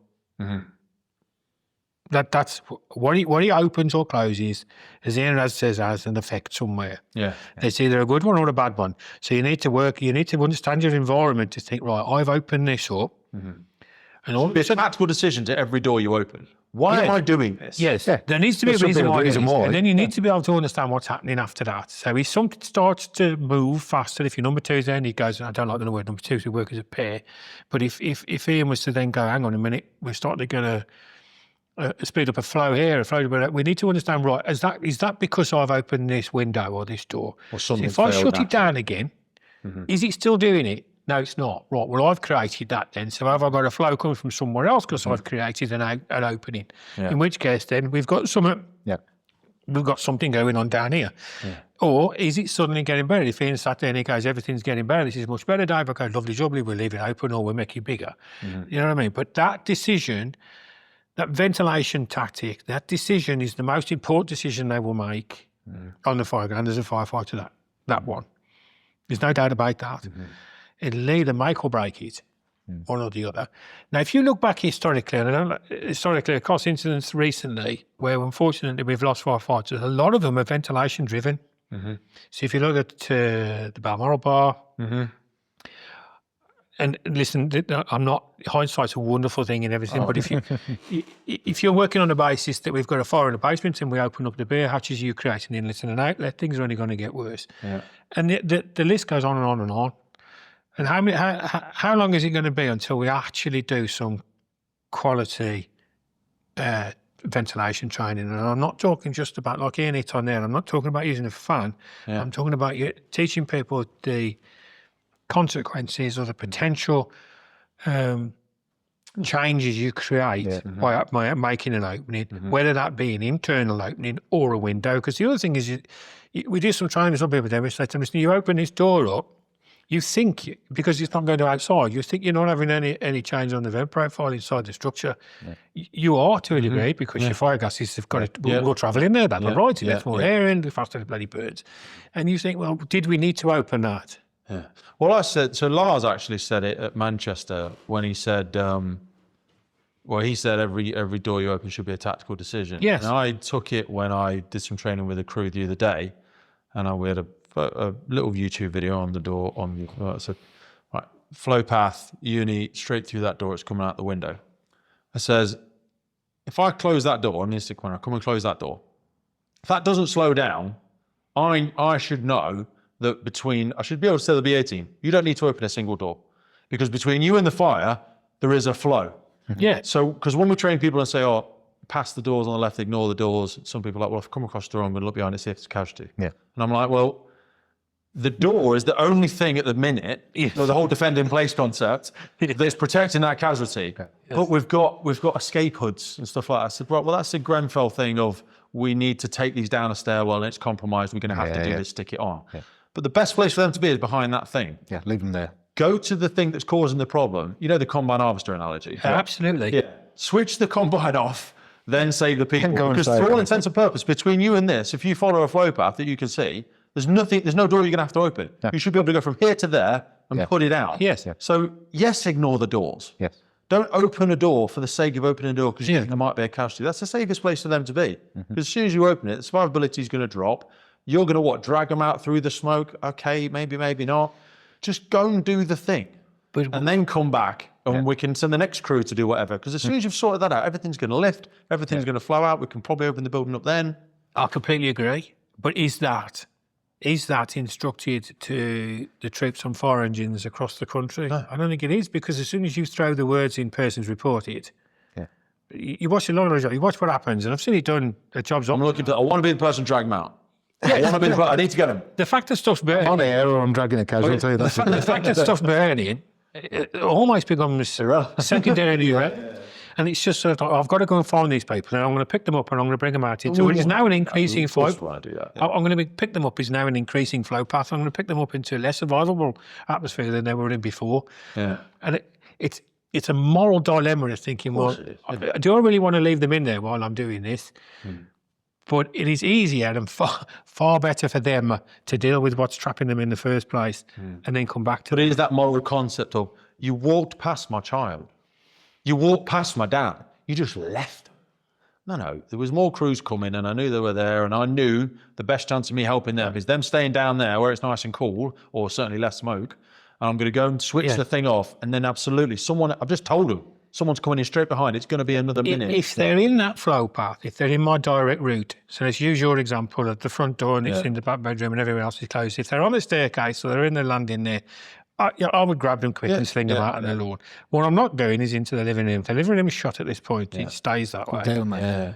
I'll head off up, I'll put that out. Then somebody else. When they go, my daughter's bedroom is that one on the front there, and their master bedroom is on fire on the right. And I'm like, well, I'm probably not going to go straight to your daughter's bedroom there, because I'm open fire survival guidance. We'll throw a ladder up. She should have the window open. Let's hope we've got her on the phone. We'll try and get her out the window, or we'll defend in place and we're going to go and put the fire out. If you want me to go to that bedroom and get your child and drag them through the smoke, that's what you think you want me to do, but that's not what no, it's going to be best for them. No, that's not I might kill them doing that. That's not what you're You're almost doing like triage, aren't you? Yeah. You're putting, what's the priority here? You know, I've got a load of stuff going on, but actually I need to deal with that first, and that's second. So when you go to an RTC, and I always say, ignore the screamers. They're screaming, they're alive. They're alive. They're breathing. Let's deal with the quiet ones that seem to be something else. If they're screaming, it's attention seeking. I get your legs broken.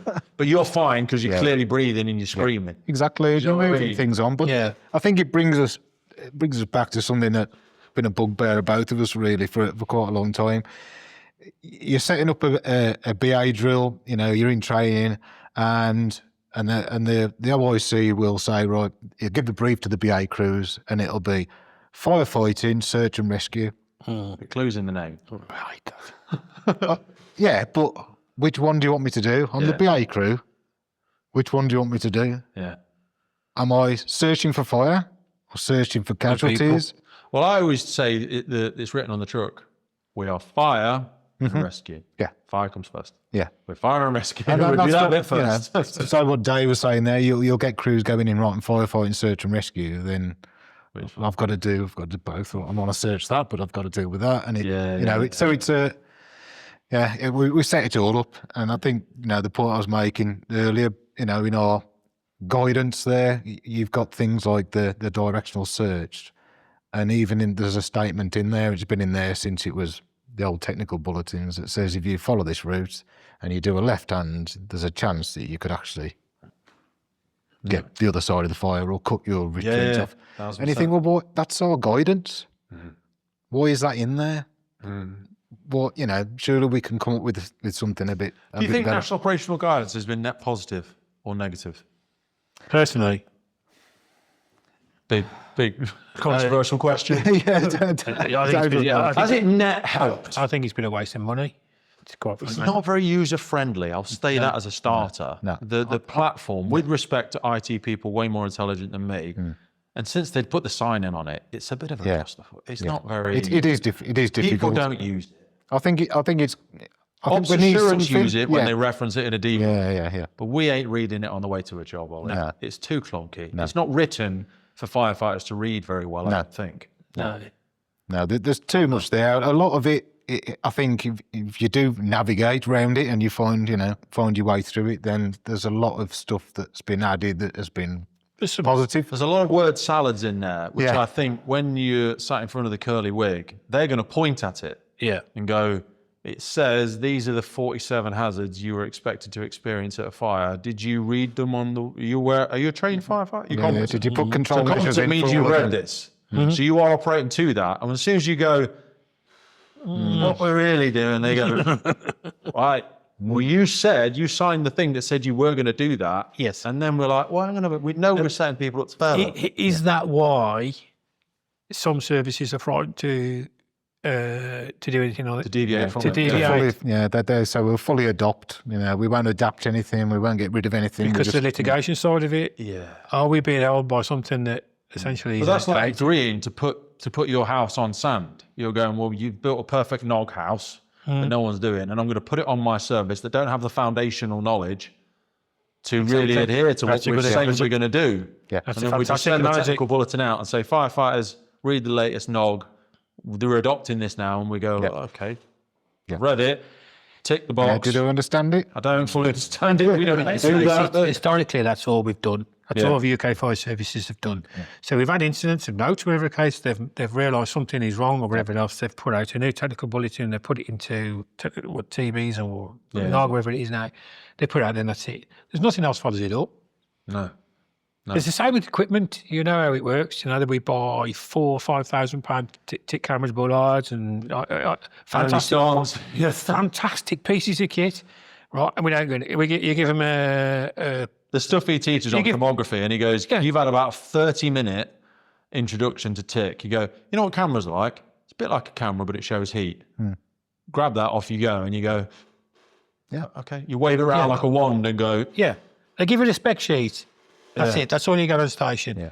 And smoke curtains. I've known Michael a long time, or both know Michael a long time.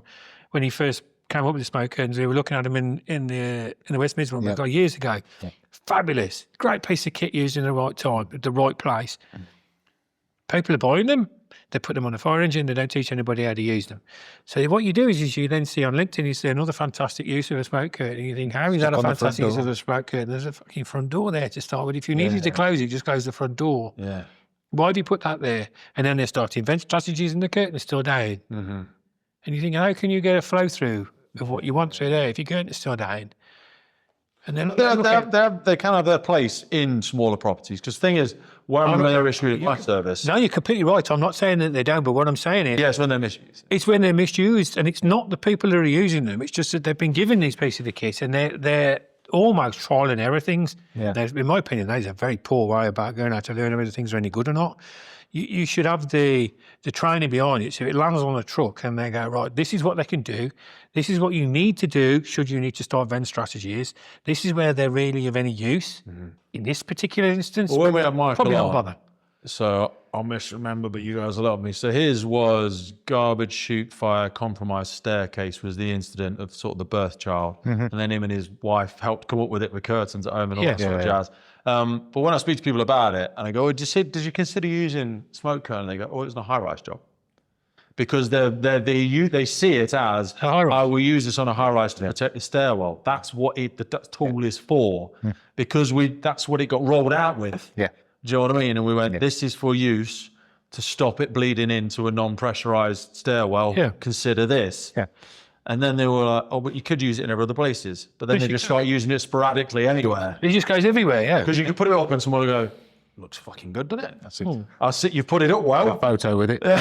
Here's a smoke curtain at the most recent whatever job we used. And what are you trying to achieve from that? Yeah. Oh, I don't know. I put it on. Hard left turn. So stay on the nog-ish. So Dan Stevens is, when I spoke to him recently at Lancashire, I think he's going to work with NFCC or somebody for the next year or so, and he's going to do some rewriting of some tactical firefighting stuff, I think, that's going to find its way into nog, which is great. Spoke a lot about flow, and we lay praise to people before us. Paul Grimwood did a lot of work on flow and all this sort of stuff. One of the things we exchanged some messages on before we came on today, Dave, is, talking about tactical firefighting, it's not just about more water, bigger hoses. From where you sit, where you both sit, where do you think we're going when we talk about effective flow rates and all of this jazz? What do we actually realistically think is achievable in the fire and rescue service? Are we wrong for defaulting to hose reels? pick any element of that and you want to start. What do we think we're not doing with flow that we should be doing, or are we getting a bit too obsessed with it? I think we've been stuck with taking our hose reel as our initial Default. the default deployment. Take the hose reel, but then we've been restricted by what we've been taught how to use it, haven't we? With the amount of water we're putting in. Well, how much we think we're putting in. Yeah. Because we turn this thing here and we think that means... Well, exactly, yeah. Do we really know that the pump operator's got it on the right pressure there? Is it the right pressure for the branch? Is it optimum? Yeah. Have we got it on, the right... Is it enough for the megawatt of this? Exactly, yeah. Do I even know? Well, we even know how to guess. Well, you won't know. You don't know all of those things, and like we've said about putting it to, what that firefighter needs and needs to understand, needs to know what he can't do at that time, then that's the But again, that comes back to the incident commander. What was your rationale behind telling your crew? And this is a question I asked a lot in the debriefs in the MBAC one. I was like, what was your initial attack? And they said, with a 2-year hose reel. And I said, why did you choose a hose reel as your extinguisher media? Yeah. And a lot of them either went, that's what we do in service, or some of them went, which is always a nice cop out. They went, just for speed of attack, just for the speed. Okay. But like you were faced with NDA, and and I know they're told to treat it as 2 up, 2 down, or whatever. I forget what the briefing was. So even though a building looks big, and you wouldn't necessarily send them with a hose reel into a bit that's clearly bleeding smoke from every hole, and you go, well, that's not going to be enough for this. But they were told. So MBAC's great. I really enjoy going to it.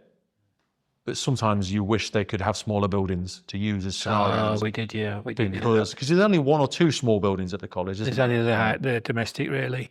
Yeah. And you'd be limited how many crews you could get through there in a weekend. Yeah. But anyway, flow. But no, I'm in the same boat as Iain to a degree. I do also think that this ties into what we were saying before about officers in charge and what you were saying there. There comes a time when you've got to have a bit of common sense. If you turn it to something that looks angry, it generally is angry. Yeah. So therefore, I'm not even going to. You'd be telling them, don't take it off hose reel. There's no need for that. Yeah. Or it's just something to think about. I was doing some stuff with the Swiss, and the Swiss send an officer in charge in with a thermal image camera with no water or anything else, and he goes in the building whilst everybody else is getting ready outside. And yes, please. And he goes in to assess flow paths, what the conditions like, and all that sort of thing, and what sort of size hose they would require to take. Now, I'm looking at it thinking, this is slightly bonkers, but also... Would you feel confident doing it? Has it got some merit to it? And I said, well, how far? You bloody would. And I said, how far would you go? And he said, well, that depends on what's happening. If I get to the door and it's red hot, that's as far as I go. I'm not going. I'll just turn around and say to him, look, we need big hose, we need big water, away we go. Yeah. If I can walk down the corridor and see it's in the last flat, then I'll send a message out and say, you just need hose for this. It's like the Americans with the truckies. They'll go in, they find the room, they go, close the door, right, they tell the engine crew, it's in first floor, 3rd compartment on the right, I've closed it down, I've given it a quick dousing, and I'm going to carry on searching. Yeah. Because you, as an experienced instructor, both of you, and even me to a much lesser extent, I'm more than happy when I'm going in as an instructor or wherever I'm doing. I'll walk around. If it's too hot, guess what I'm going to do? Yeah. You go, no, it's far enough. And I think that's the final. We said this earlier on, didn't we? As instructors, you wander around these self-created fire environments with no water. No reference. No, other than you know the building. You've not got a hose reel. No, but you've got no hose reel. You might really know where you have a thermal image camera. No one knows where you are. Your own tally in the board. If it's in the board, it might be. Reading myself, listening to it. I'm not party to that. Yeah. Never. But you do. But you do, and you put yourselves in those situations, and you're quite comfortable with that, and you think to yourself, what Dave just said there, with someone with some experience, and he's quite comfortable in that situation, then that's a tactic where how much information can they gather and what they need. For a single room fire, 240 litres or 200 litres of water, whatever you get in, at your hose reel, it should be enough. Okay. Do we not, have we told people not to open a branch? And if you actually really look down at this, you look at incidents, the ones that come on LinkedIn or Facebook and that sort of things, have a look at it and have a look at the movement of the hose. You see the smoke coming everywhere and you see people picking holes in that they haven't got their leggings on and all this sort of shit. Yeah. Have a look at the hose movement. We all know that when somebody opens the branch, the hose moves. A lot of the time the hose gets moved and then it stops and you're thinking, are you actually flowing any water at this point? So have we conditioned people on hose reels to not flow water? Yes. That may be an issue. Yeah, well, it all turns to steam, Dave, and then I poach myself. I'm going to poach a casualty. Well, steam is not always bad if you can control it, and you can also control how much steam you produce if you use your water in a different way. So does it have to be on a spray pattern? Yeah. Can we go around a hose reel on a straight stream? Someone will roll out a calculation. 1 litre of water creates 17,000 litres of steam. Or something. If it's at its most steady. Yeah, but what does that look like? Yeah, what does that mean? You just said some numbers there. You put a litre of water in and you're going to get 1.7 cubic metres of steam from it. Yeah. It's not that much, really. No. Sounds like a lot. It sounds like a lot, but it's not. But it's 1.7 cubic metres. Yeah. Yeah. And you It's not a lot. An IBC is a cubic metre. Is that much? Yeah. Yeah. Yeah. And nearly two. That's surely assuming that all 1 litre of that water is being turned to steam as well. And if you put it on a straight stream... Chances are you didn't hit it properly anyway, because you couldn't see what you were doing anyway. No, exactly. So a lot of it's wasted. It's on the floor. So if you put it on a straight stream, you produce less steam anyway. So is it the fact that we've actually created poor habits and we're getting people not to actually apply water, as opposed to the fact that we have to always go with large hose? Okay. Now, as you were using as a cop-out, and they were saying as a cop-out for speed of attack, I actually think there is some benefit in speed of attack. Yeah. Now, we have to tie the two in properly here. The speed of attack, definitely on a 45mm, is slower than it will be on a 25mm hose reel. There's no doubt about that. However... What if we're at 38s? Sorry. No, it doesn't matter. You're right. Even if we went up to 38s, the attack would be slightly slower. However, sometimes we then also have to bring in your weight of attack. So sometimes we perhaps need to slow the attack, yet apply have a larger flow. Yeah. So that's where we need. It's not an easy fix to just suddenly go, we're going to become tactical firefighters and just move to 45mm and give everybody a smooth bore. Yeah. Because that is not going to answer our questions. No. It's not. No. And then you've still got to teach people. Then you've got to teach these people the art of moving a 45mm hose that is fully charged. Yeah.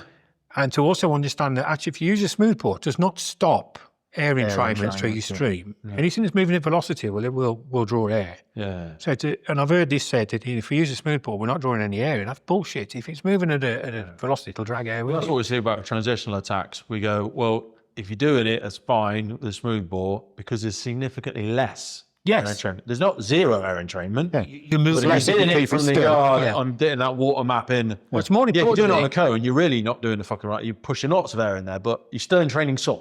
Yes. The other thing you have to remember is on that one is they've lost track of the fact that if you put it on a spray pan, you actually enclose the entire window. Yeah. Because that's got stuff going through it, so therefore it can no longer be an outlet. Yeah. So if you put it on a smooth bore, it can be an inlet, even though it's dragging air, and it can also be an outlet. Yeah. So any excess steam you're producing will come out of that. Because that's what I think people get wrong when they said, don't throw water in through there because you're going to poach the crew coming up the stairs. Well, if you had have done it on exactly the right cone and you fully encompassed that and you're still pushing it all in, so yeah, you're pushing a bit of water in and it's no longer an outlet, yes. You're going to put you are going to be pushing it down there. Yeah. But then you picked up a scar of something that would have been good. Mm-hmm. I always say to people, see flame, hit flame. So straight bore, hit flame, as soon as the flame stops, stop. Yeah. Yeah. And then the crews will get there and they'll do that. But you can have loads of benefit. And we've all seen lots of videos of loads of benefit of transition attack. But someone had a bad experience once of experienced firefighters going up the stairs and some fucking recruit outside hitting the window and hitting us with a load of steam. So we just went outside and said, don't you ever do that again. Yeah. Yeah? Yeah. Can you do this next time? No, we just said, don't do it again, you flipping retard. So that's what we said to her. There's another reason. And I'm not saying we shouldn't use 45s. I am in agreement with 45s. So I do a bit of work for head nozzles. We'll have to get that in there. Yeah. But I like the head nozzle. I like the way it works. I'll come on to that later if you like. Yep. But if we've got a fully involved fire on the upstairs of a house, for instance, and the windows are gone, and we've got a transitional attack going on, do we need the full weight of a 45mm that is much harder to move up the staircase for us to attack it? Or can we now go with a lesser flow? So I'm going to do a big initial attack from the external. Yes. So you can go in With a smaller ball. That's fine. Yes. Because I'm just doing that temporary whilst you get, and you get there quicker and da-da-da-da. And that tactical approach where that simultaneous 2 tactics is working. Exactly. What we can't do is suddenly decide that we've become UK have become tactical firefighting because we've just gone to 45mm hose. We're slowly dragging a 45 through the house. Yeah. To eventually have enough water when we Everything get there. else that we've talked about has to tie in. Vent strategy has to tie in. Yeah. Your officers in charge understanding exactly what they're doing so that if you were there, you would know that your putting your transition attacking from outside allows you to allow potentially a lesser flow to come in from inside. Yeah. We need to educate all officers in charge that might be the case. Yeah. Might be, because it's not always the case. You then need your BA wearers are on the inside to also be have enough information in their head or be trained enough for them to be able to say, actually, you've sent me in with a 25 piece. Yeah. There's something else going on here. Yeah. We need a 45. Yeah. So the whole thing becomes Absolutely. the information from everywhere. Then the whole thing then it becomes a tactical incident. Yeah. To just choose one. Then we element. become dynamic. Yeah. Like that we are adapting to this thing as Yes. And And you have to allow those BA wearers on the inside to make decisions and help you make I want decisions. them to tell me, assuming there's still flame showing, if I'm still going, I want them to feel confident enough to say, right, we're just at the bottom of the stairs, I'm starting to feel it knock off. Yeah. Yeah, because now I'm going to go up. Well, you stop doing what you're doing, Yeah. I'm close enough, stop. Yeah, hopefully that you've could done leave it enough outside for them to be able to see a positive reaction inside. That if they're sat there, you've got your transitional going in. If that flow path starts to slow down, or perhaps it's upstairs and they've gone up to the top of the landing, they've had a look up before they've immersed into that smoke layer, have a look with the thermal image camera. Have we started to slow it? Because if you're reducing temperature, pressure and everything within that room, hopefully, what's flowing out. That's why I want the fan coming in as well. Because like you've got a good attack bus out. I'm getting off upstairs, flow's dropping off right, knock off, fan on, Boom. push. Yes. Everything flows out. Who's in the I'm standing I'm doing where, I'm not Who's in even the best position to make that call? Who's in the best position to say we should have the fans here, mate? Yeah. We're going to do this. Or if we make that decision, the fans get put on, and then again Iain goes, shit, hang on a minute. Yeah. Knock Someone's them off. kicking up over Knock them off for a minute. We're just going to go find out why this has It's changed. that awareness, isn't it? We need to get BA wearers to that position. Yeah. Now, if you get BA wearers to that position, it stands to reason that as those BA wearers then go through their career and become Competent. crew commanders or watch yeah. managers, whatever the case may be, they'll take that information, they'll take that with them, that experience with them. So therefore, it's easier for them to transfer. But at the moment, because of where we are, this is a personal opinion, because where we are in the UK, we've got to re-educate officers in charge, and we've got to re-educate people. That's what Dan said, but the way he said it, I don't think that landed, because he said something flamboyant, and a bit catastrophizing. Whereas we've got to retrain the last 15 years of incident command. Something, I'm apologise to Dan if I'm misquoting, but he did say something to that effect. And I was like, I'm not sure that's the way to get people on board. Because you just told the last 15 years of people, which I'm only just outside of at 19 years. Yeah. He said, think he's very dangerous. similar. Yeah, he said He's something dangerous. very similar when he spoke up at Manchester at Dave Berry's symposium there about retraining. And I don't think the brigades will see that we've got to do this and it's going to cost this, but it's not. It is a bit of retraining, but it's little steps and little changes. It's like you've got the right stuff in your basket. Yeah, you right, just yeah. need to You just need reorganise to your reorganise basket it. and Exactly. you to understand how these connect. Because you picked up all the ingredients. Yeah. You just didn't know how to cook. Like 7 ingredients to make a cake. You put them in the wrong order. It's going to go, it tastes like shit. Exactly. Talking about, the flow there, most services now, 22 mil hose reels, 200, 230 litres a minute. Yeah.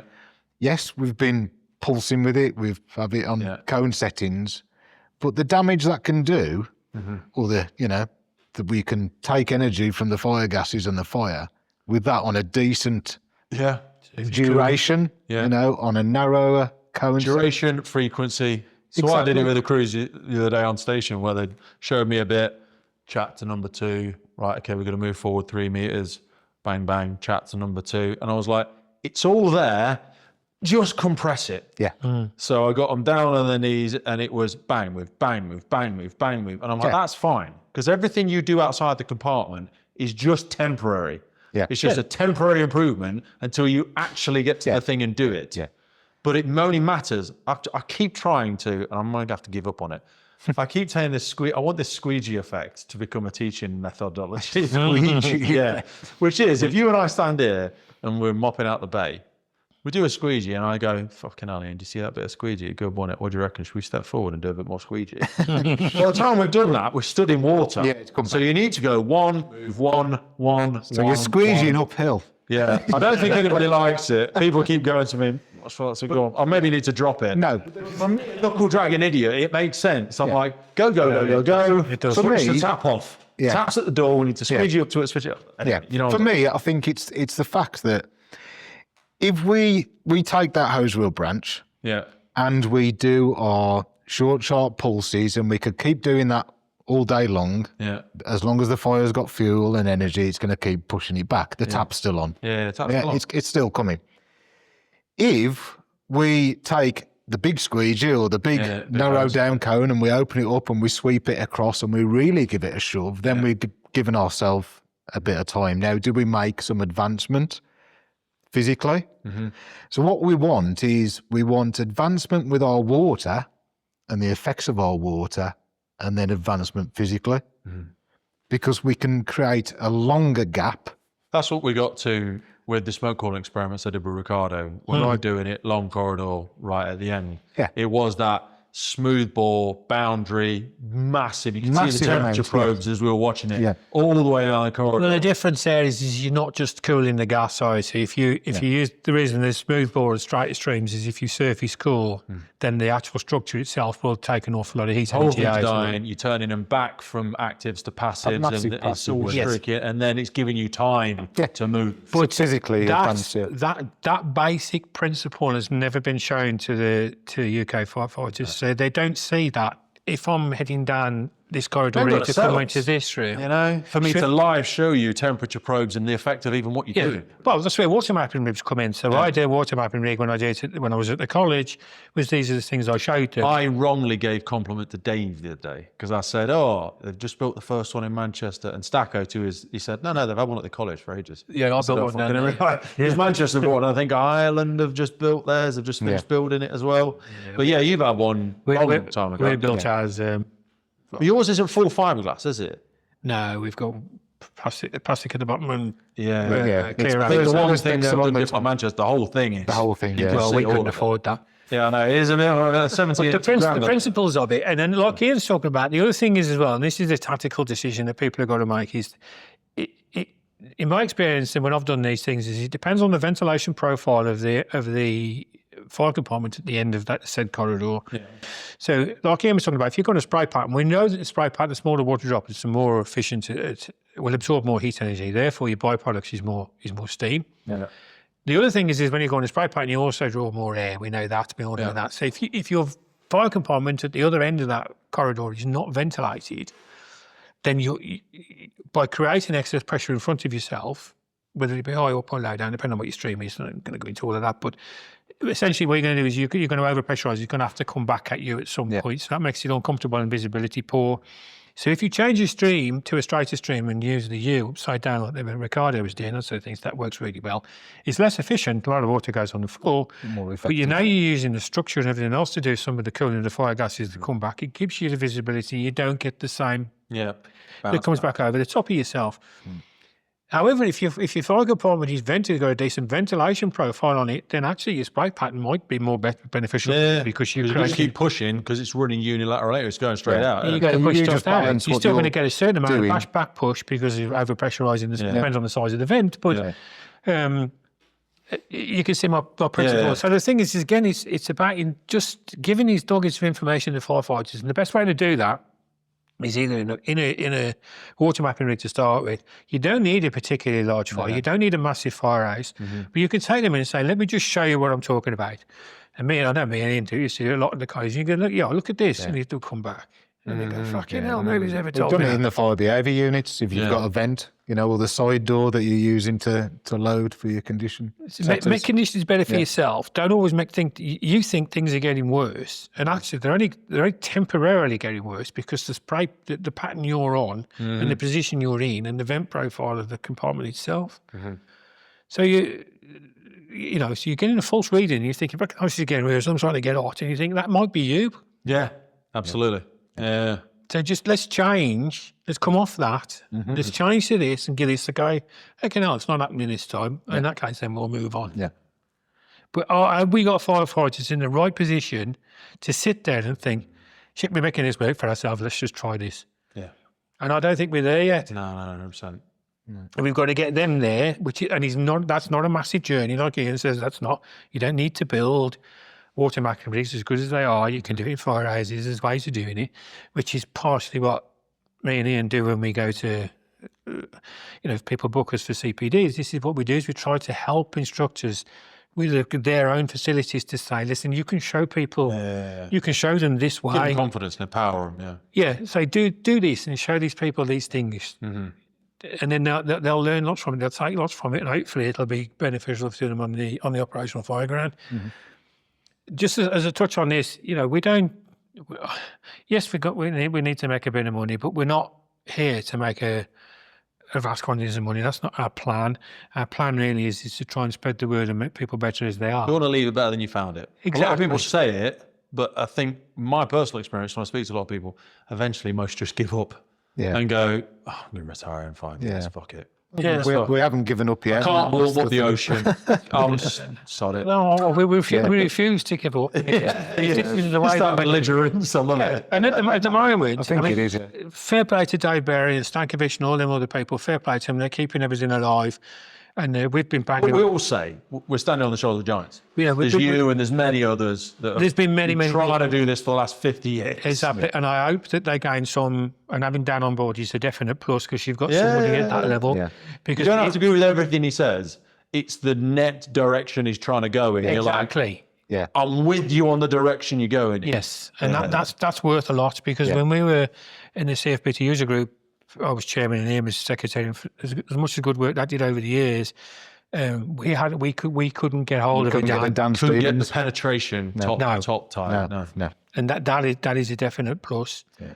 And Dan could have a massive impact on it. There's no doubt about that. About watch managers, we briefly touched on it and gave an example internationally of where people are still going in.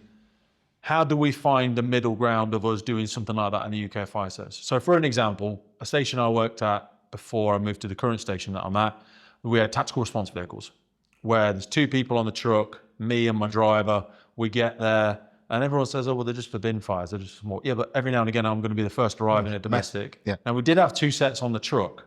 And I always said to the crew there, I'm like, if we get there, you're damn sure I'm going in. And they go, oh, you'll get sacked and blah, blah, blah. And I'm like, oh, we'll deal with that when we get to it. But if there's someone in there and there's a fire, I'm going to go. Operational discretion. And we know people would do it. I arrived with 3 trucks. I'd still want to go in. You just gave an example of it internationally, Dave. Where do we live on that spectrum? Is it stupid and not safe? Should we be encouraging people to do it? Or even should watch managers across the UK Fire and Rescue Service still be maintaining that competence? Because a lot of services, myself included, we don't make our watch managers do reaccreds. It's not in my role map. I don't want to be here. Where are we at? I think they still need that understanding. Okay. Our ex-service, West Mids, the watch managers wore BA. They were the first. They paired up. We had 2 appliances. Whoever was in charge of the appliance might be a crew manager, might be a watch manager. They went in on that first incident, and we gave the opportunity of, as I always see, to one of the firefighters. Maybe they were, going for promotion or whatever. We also want you to lead by example. Exactly, and I think it gives them to go understanding. The manager and go, well, apparently you're the god of all knowledge on blue.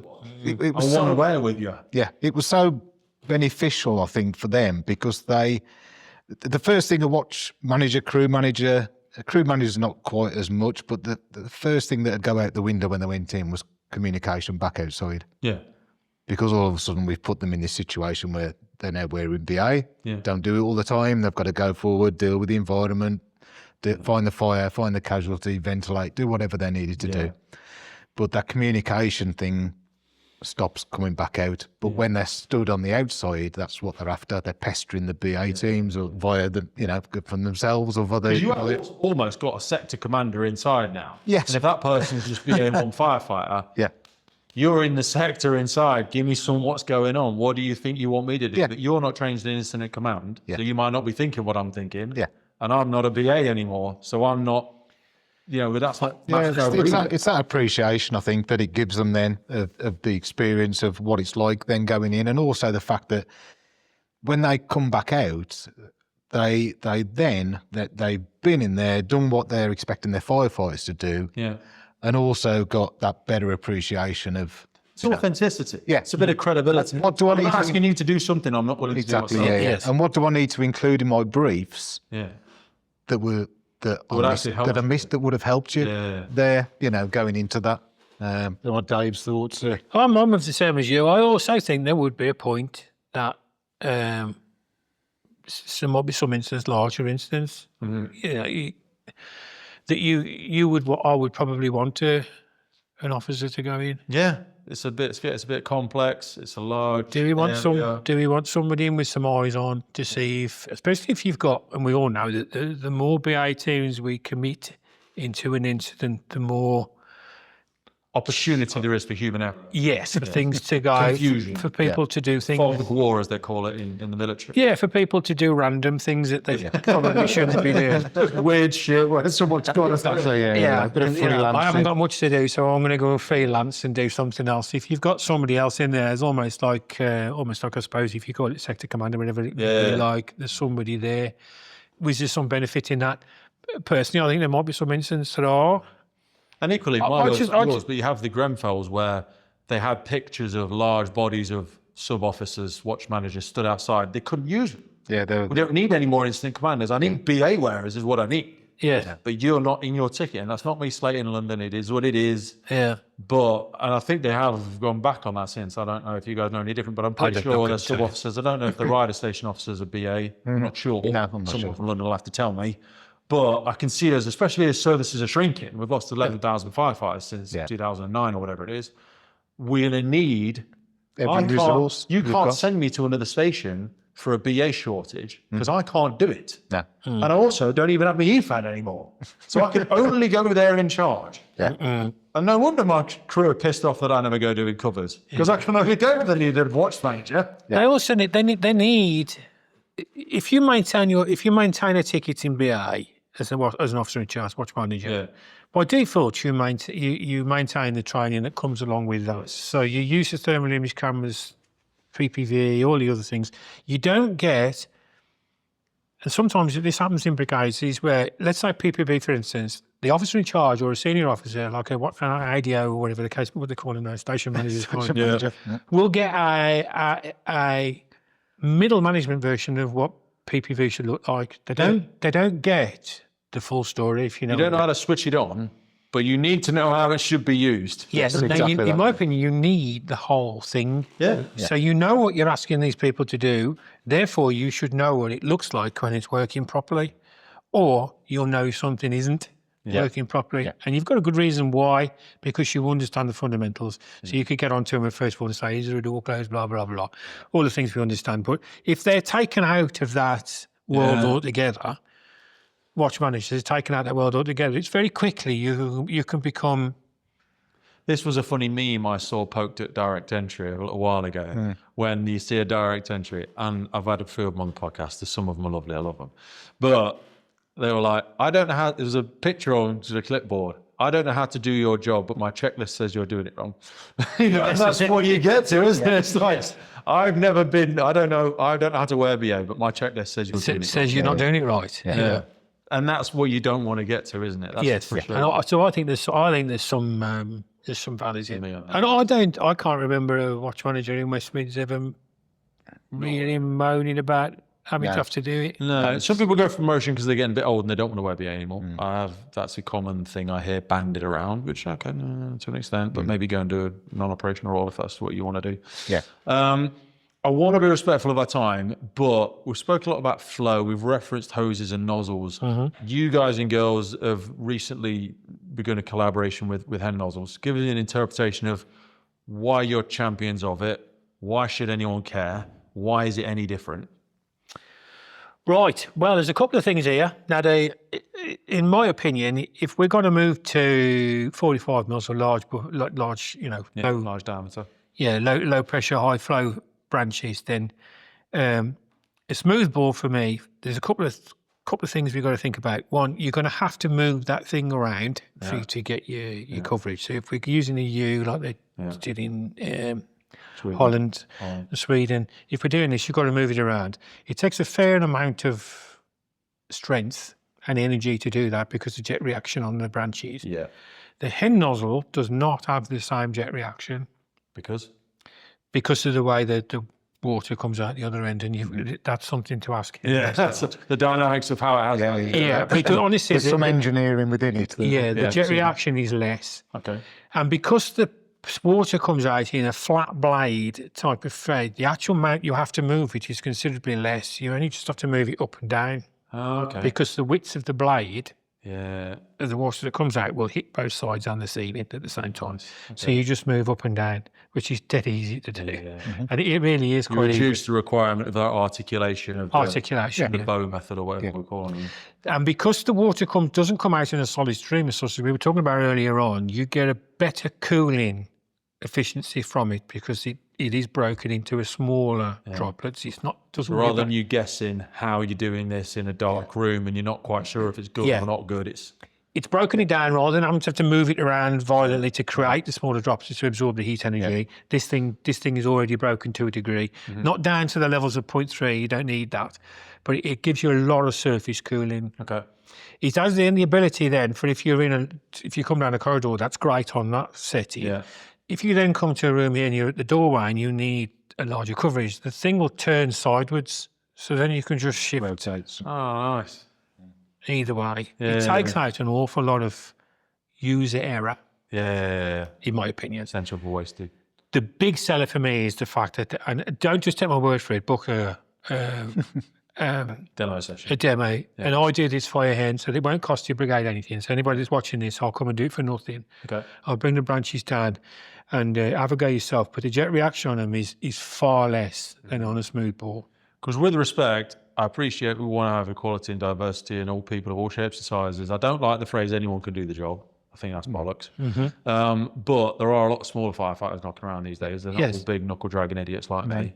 You know what I mean? And you see someone taking a jet reaction of 5 bar and more, because there already is. People go, we're getting this flow rate. But if you look on the side of it, that thing says it should be at 7. Yeah. You couldn't hold it at 7. No. So we're actually giving you 3. Yes, and you're still struggling to hold on to it. Yeah. Because of that. Yeah. Do you know what I mean? So this overcomes that. Yes, if it'll flow, I think the one I got at the moment, we'll do some in the region of 480 litres per minute. I've got 3 or 4 of them, so let's use one as an example. It got 6 bar at the branch. Yeah. But because you're not getting that jet reaction, you can handle 6 bar. You can do it with one hand. Yeah. Move it up and down. Yeah. So people getting those demos through you guys, if they contact me. Okay. Yeah. So either via the LinkedIn or I'll give you come contact details. Stick a link underneath it. Yeah. And I'll come out to their service and I'll flow some water with them. They can have a go, handle it themselves. So I'm sure people will have 1,010 questions from the several variations that we went through today and the things we've explored. The conversations I cut short because I interrupted and people hate me for that. The things we didn't cover, which we had on our list, and I'll take all the hate for that. But I always say to people, there is no such thing as a perfect podcast. All of this stuff, you could do a 4-hour lecture on any one of the topics we chose today. Yeah. If they want to learn a bit more about what you guys can come and do and support them in their services, what do you actually do when you go to their services? Because you don't currently work, you're not operational in UK Fire and Rescue Service, so you'll be going as deliverers, instructors, hosts, facilitators, whatever. What will you actually do with firefighters? If they said, look, I own Exetershire Brigade, I want you to come in for a day, 2 days, what are you going to do with my instructors? Well, we'll come to their venue. Okay. We will go through any aspect of BA, fire behaviour, tactical ventilation, flows, equipment, thermal image cameras, smoke curtains, floor below nozzles, whatever they want to do, and teach them all of the tactical good, bad, ugly Variations for variations. Because you've tried the good, the bad, and the ugly. Because we've so many different places on pretty much every fire service. Whether it's a unit, a small concrete building, whether it's whatever it is, we will do that. We will also look at what they've got there. What are the what can they actually do with that building? Are they, because a lot of them will be, restricted to, well, we only run this scenario, that scenario, because that's our assessment, but what's the capabilities, Because you've had to make environments fit things in so many different places. You've all been limited in so many ways, depending on where you're working or which service you're working with. You found a way already to make it work with whatever limited resources they've got. So I could say to you, I'm going over my annual reaccreditation, my fire behaviour 2-day thing. What I'm trying to achieve is this. My group manager says I'm supposed to be aligning to this, but I've only got this. And you'll go, well, have you considered ABC? And again, it's going down that questioning route, isn't it? The fact that, a lot of services out there will take their fire behaviour training and they'll take new entrants, recruits, and they'll go and do a demonstration with them, fire demo. And they will load the unit as they load it for their assessment. The way that they saw someone sent a sheet from Lancashire about how they load boxes. So we will go, and we have done it, we'll go and show them. Well, tell you what, you've got 20 or 10 full-size boards in there, or 20 half-size boards. Let's take half of those out. Let's save you some money, because you can get exactly the same. Will I be able to achieve it though, Ian? Because it says I need 10 USB boards at this size. Yes, it says that, because that was the compliance framework document that came out and said you will use with it. Boxes of a different dimension. But we just do that demo fire, you only need this. And actually, if you restrict your inlet by this, you could achieve that. Yes. And for what we're demonstrating, and what we're doing, you don't need it. Still warm to inform, not burn to learn. It doesn't need to be bouncing in there for you to demonstrate what you're wanting them to say. Because sometimes, I've done it many times, go into a box that's way too heavy, and someone goes, try this pig, and you go, do you see how good that was? Yeah, fuck, can I get out? I don't really know what I did. No. You said I was supposed to see something. I come away from it and go, how was your training day? I go, bloody hot. Did you hear so-and-so? So that's what we've done. We've steered people with, you're doing this training, then this will fit. This, and you're doing something, you want a little bit more. So we load it, and we show them how, just restricting certain things or opening certain things will. Or to demonstrate some things, as we were talking about the water mapping, with them do some stuff about how they can deliver that. You haven't got to buy an IT rig. You don't need a burn. I can show you how to do that with the facilities that you've got, probably. The other thing we do with it as well is, yes, we have to make a bit of money on it because we're both retired. So you bloody should. But with respect, we don't restrict. So we're part of the CPD certification service. So it is properly CPD certified. So you'll get a certificate off the end of it from them. So you can put that, as an instructor, you can put that into your portfolio at the end of the year for your brigade. We don't restrict on numbers. So say, for instance, we were going to wherever, and they've got 20 instructors that needed to go through it. If those 20 people were available, we would do them all in one go. The only restriction for one cost. We don't do it per person, we don't do anything else, just one cost for us to come, that's it. So it's not about, I can only do 5 on this for this much money, and I'll do the other 5 for this much money, and there's none of that. We just put one fee in, and if you can get all 20 of them there, we'll do all 20. The only restriction is if we're going to do some live burns, and this isn't a restriction that we put in on our part, it's a restriction on theirs. If you think about it realistically, if we want to do live burns and you've got 20 people there, how many times me and Iain can go into demonstration? Absolutely. But actually what we have done in the past is, and I went up to Tyne and Wear to do some stuff, and what I did with them was I showed a couple of their instructors the first twice, and then I said to them, right, this one, you run this one, I'll come with you, you run it. And actually it was a a young lady that was just joined their training department. She really quite enjoyed it. She only been there a couple of days, and she sort of said, "Well, you throw me in the deep end." And I go, "Well, it is a deep end, but I've shown you once." Yeah. And she did it fantastically well. Yeah. And you think, well, now you've had hands on and you've done it yourself, you know how to do that, you know what you're looking for. That's the recognise, the EDIP, isn't it? That's it, yeah, Explain, yeah. demonstrate, Yeah. imitate, off you go. Yeah, off you go. You do it now. Yeah. This transitional learning cycle is completed. You Yes. go. And they all had to go themselves, and it worked out quite well. And You do the practical stuff. Are people able to book you for seminars and stuff like that? If I wanted you to come and speak to 100 of my people in my training and development department hall, because we're really struggling with whatever. We desperately want to bring in this new tactical ventilation, but we really need somebody to explain the background of it, the context, why we were so scared before, where did the mythical rumour come from that we do this and the house will explode. Do you do that as well, or is it just the practical stuff? Yeah. no, we'll do that as well, yeah. Yeah. Anything. Is there anything that we've failed to mention that you want to put in just before we wrap it up? Magic. I don't think so. No. Wicked. All right, well, we'll put some links underneath this. If people want to reach out to you, we'll put a LinkedIn for you. We'll put the website in there as well. But really appreciate you spending whatever it's been, a couple of hours chatting over with me, gents. I've really enjoyed it, and hopefully we'll do it again in the future. Absolutely. Thank you. Thank you very much. Cheers, mate.